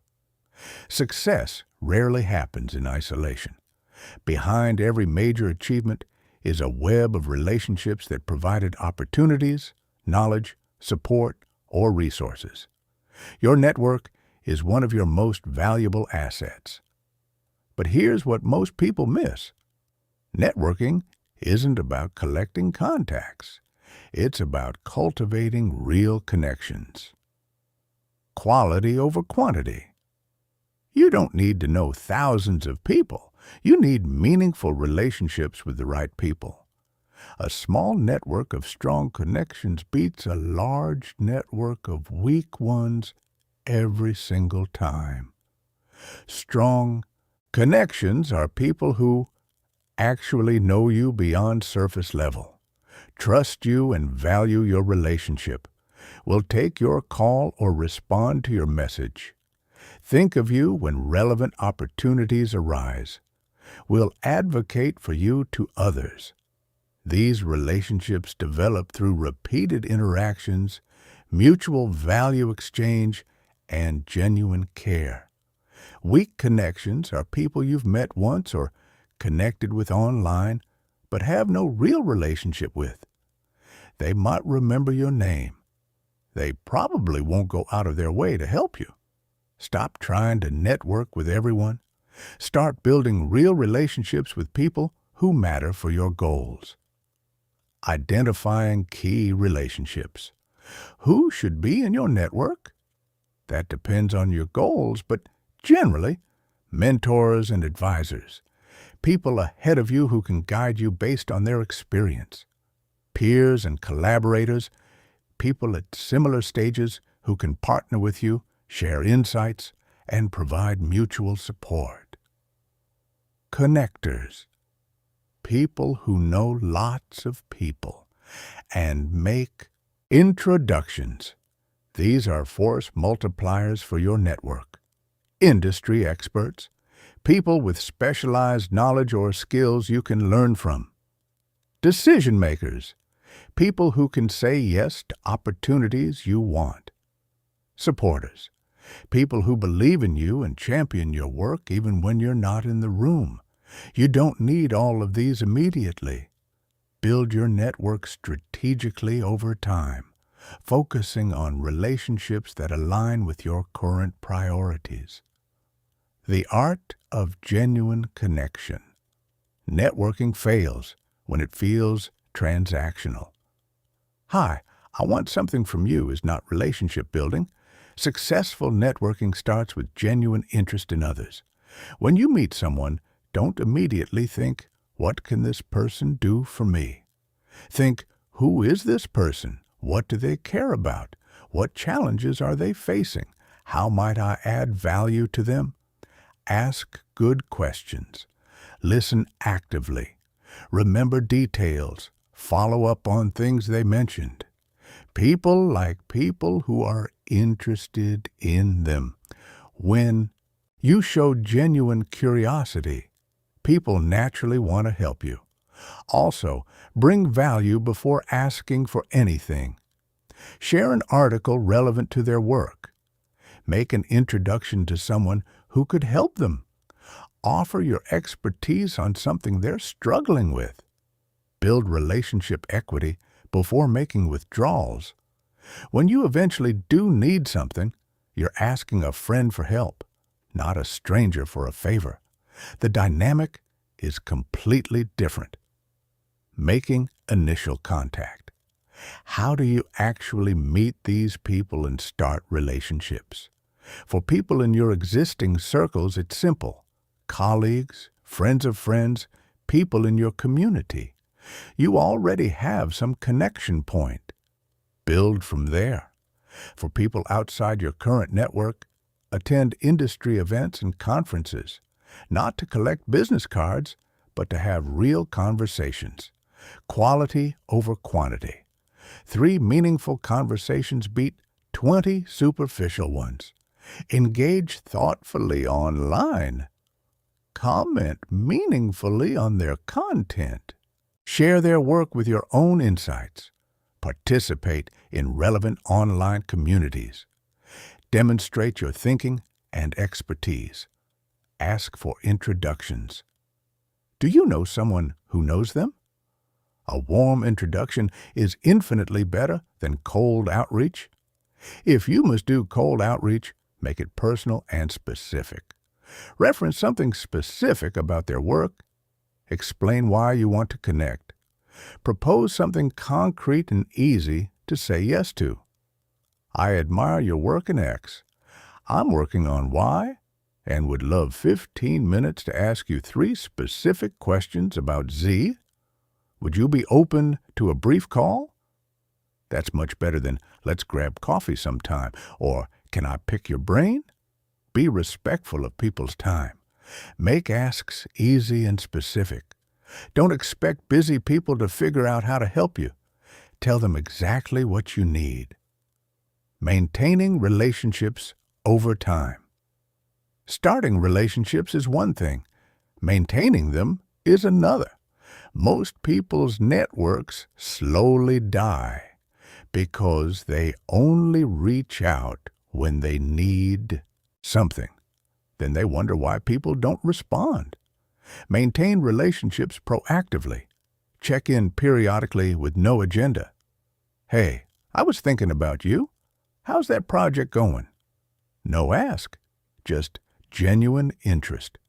Share things they'd find valuable.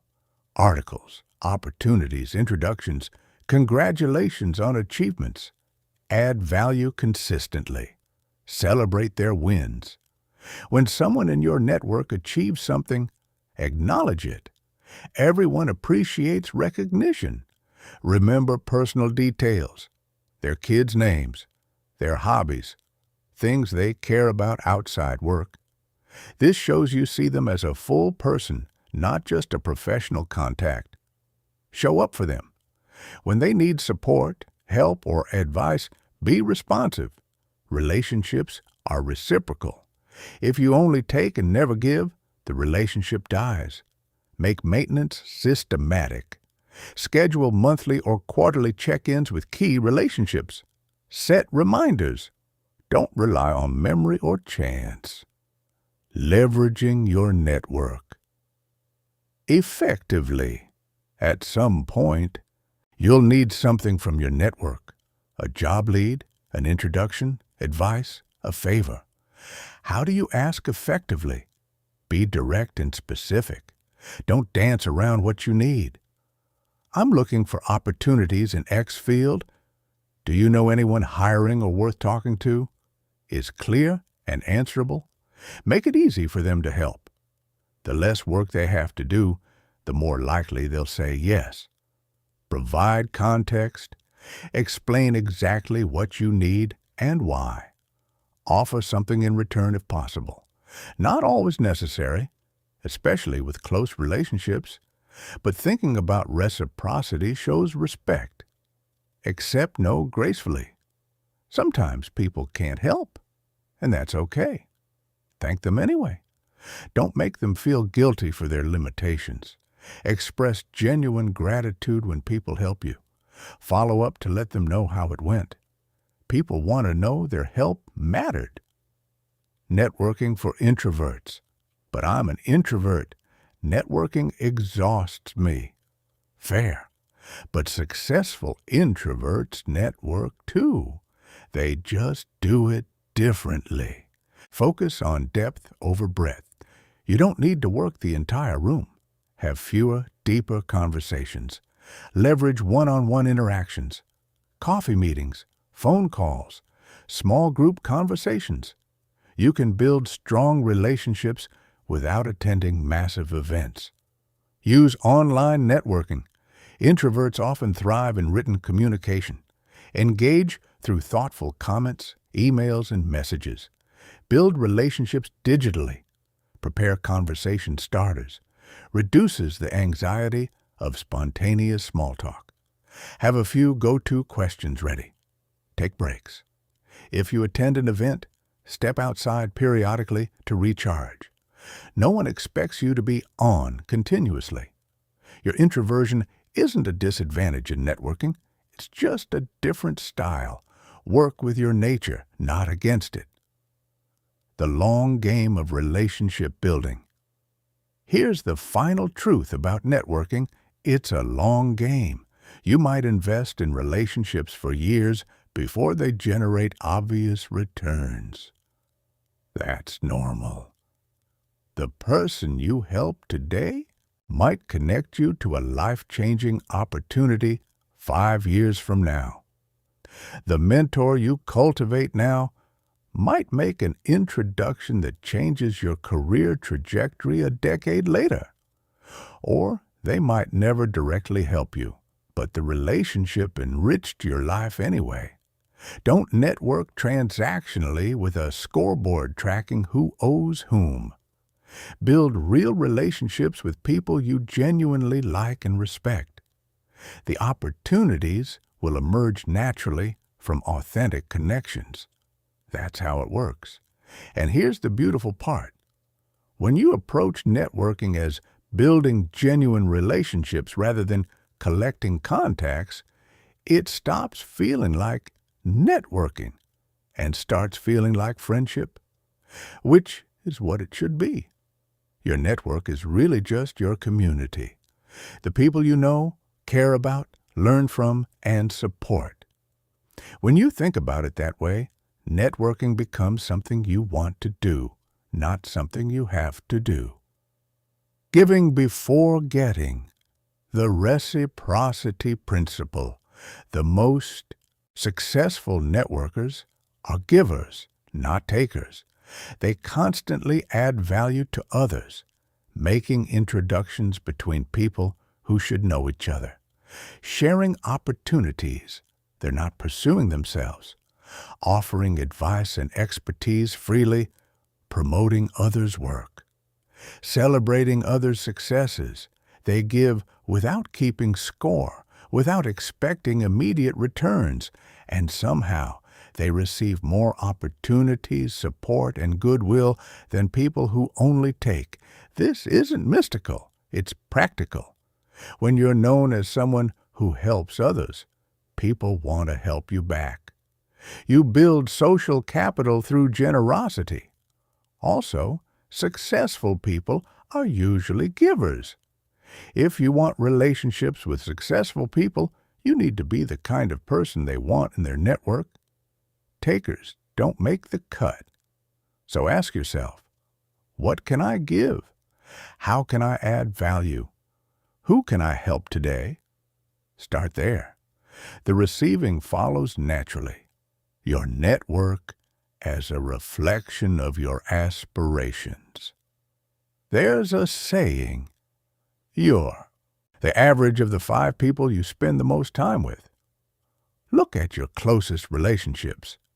Are these people pursuing goals that inspire you, operating at a level you aspire to, pushing you to grow, supporting your ambitions, modeling the success you want? Or are they comfortable with mediocrity, discouraging your ambitions, pulling you toward their level rather than pushing you toward yours, draining your energy and time? This isn't about abandoning old friends who aren't successful enough. It's about being intentional about who you surround yourself with. You need people in your life who make you better, who challenge you, who believe in bigger versions of you than you currently believe in yourself. If your current circle doesn't do that, you need to expand your circle.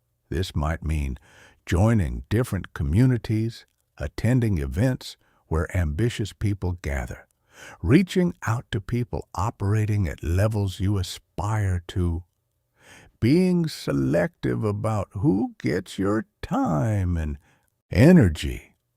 Your network shapes your thinking, your standards, your possibilities.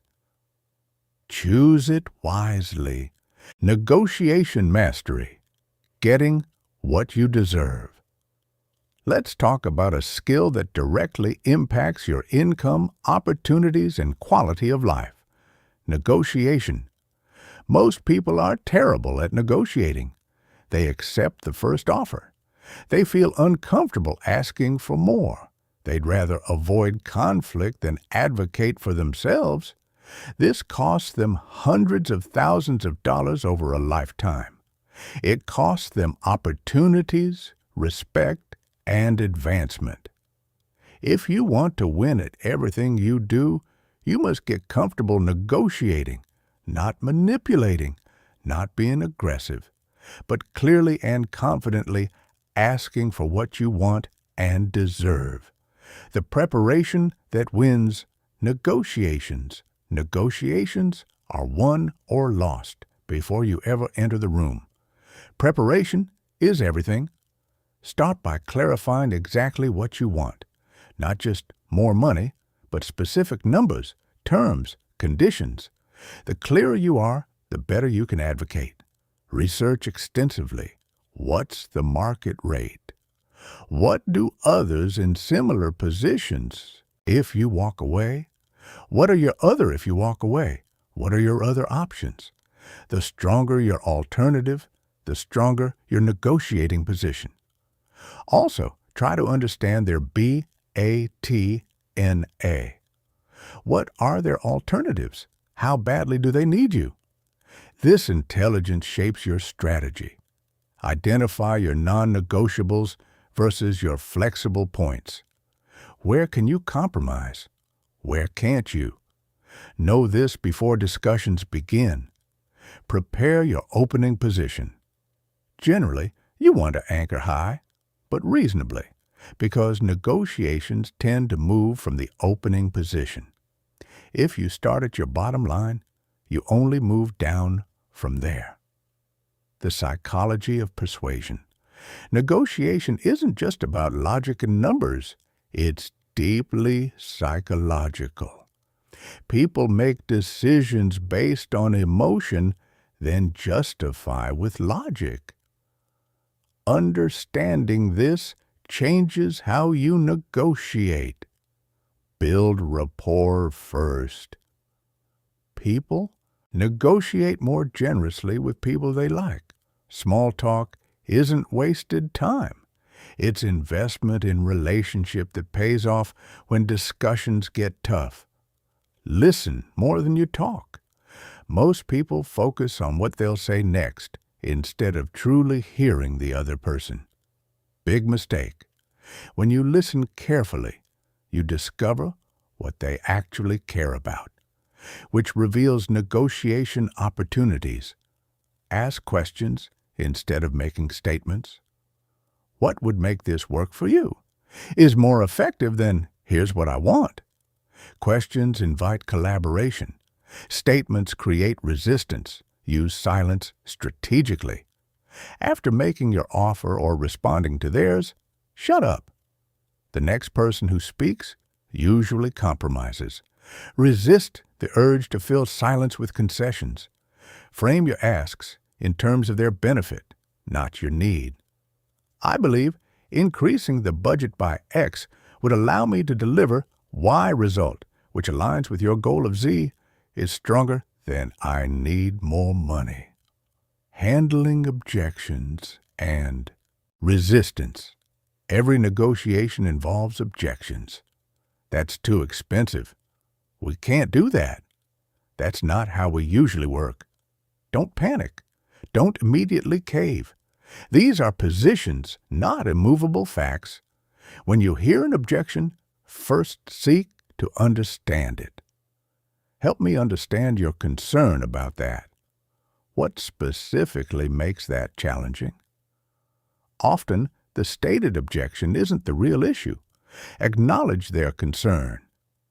I understand that's above your typical budget, shows you heard them, and reduces defensiveness. Then address it. Provide data, context, or alternatives that resolve the concern. Given the scope and timeline, here's why that investment makes sense. Or, what if we structured it differently? If they remain firm, look for creative solutions. If the salary is fixed, could we discuss performance bonuses, additional vacation, flexible schedule, or professional development budget?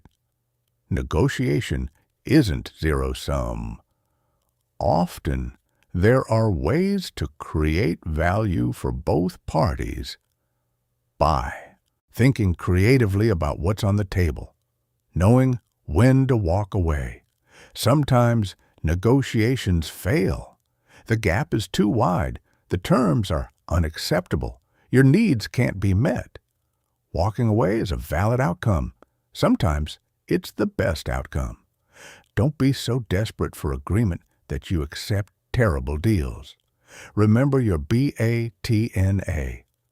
If this negotiation produces something worse than your alternative, why would you accept it? Walking away isn't failure, it's clarity. It means this wasn't the right opportunity for you. Better opportunities exist. Also, sometimes walking away actually reopens negotiations. When they realize you're serious, they may return with better terms. But only walk away if you mean it. Empty threats destroy credibility. Work-life balance. The sustainable success formula. You can achieve extraordinary success. You can also have a life you enjoy. These aren't mutually exclusive. The myth of the workaholic who sacrifices everything for success. needs to die. Burnout isn't a badge of honor. It's a failure of sustainability. Real success includes health, relationships, joy, and fulfillment, not just professional achievement. Defining what balance means for you. Balance doesn't mean equal time in all areas. It means the right allocation based on your values and current priorities. For some people, balance means strict 9 to 5 work hours and abundant family time. For others, it means intense work periods followed by extended breaks. For others still, it means flexible integration where work and life blend. There is no universal formula. Define what works for you based on your circumstances, values, and goals. Ask yourself, what does a good day look like? What does a good week look like? What needs to happen for me to feel balanced and fulfilled? Be specific. Work-life balance is too vague. Leave work by 6 p.m. 3 days a week, exercise 4 times weekly, have dinner with family 5 nights a week. Is actionable. Setting boundaries. That stick balance requires boundaries. You must protect your non-work time with the same intensity you protect your work time. This means not checking email after certain hours, declining meetings outside work hours except for true emergencies, taking actual lunch breaks, using vacation time, saying no to commitments that overextend you. These feel uncomfortable at first. You'll worry you're not dedicated enough, not ambitious enough, letting people down. But here's reality. People will take as much as you give. If you're always available, they'll always expect availability. If you set boundaries, they'll respect them after initial adjustment. Your boundaries. Teach people how to treat you. Set them clearly and maintain them consistently. The integration approach. Some people prefer separation. Work time is work. Personal time is personal. Clear boundaries between them. Others prefer integration. Work and life blend. They might take a call during family time, but also run errands during work hours. Neither is inherently better. Know which works for you and design accordingly. If you prefer separation, create clear transitions. Change clothes after work. Have a commute ritual even if you work from home. Signal to your brain that work mode is ending. If you prefer integration, communicate expectations clearly with both work and family. Set guidelines about when interruptions are okay and when they're not. Sustaining success. Long term, you've learned the strategies. You've built momentum. You're achieving goals. Now what? The final challenge isn't reaching success. It's sustaining it without burning out or losing yourself in the process. Avoiding complacency. Success breeds comfort. Comfort breeds complacency. Complacency kills continued growth. When you achieve a goal, celebrate, then set the next one. Always have something you're working toward. This doesn't mean never being satisfied. It means continuing to challenge yourself, continuing to grow, continuing to contribute. The day you stop growing is the day you start declining. There's no standing still. You're either moving forward or sliding backward. Staying connected to purpose. As you achieve success, it's easy to lose sight of why you started. You began pursuing this career because it excited you. Now it's just a job. You started this business to solve a problem you cared about. Now it's just operations. Regularly reconnect with your purpose. Why does this matter? Who are you serving? What impact are you making? Purpose sustains motivation when external rewards lose their appeal. Money and recognition feel good temporarily. Purpose fulfills permanently. Giving back and creating legacy. True success includes lifting others as you rise. As you gain expertise, mentor others.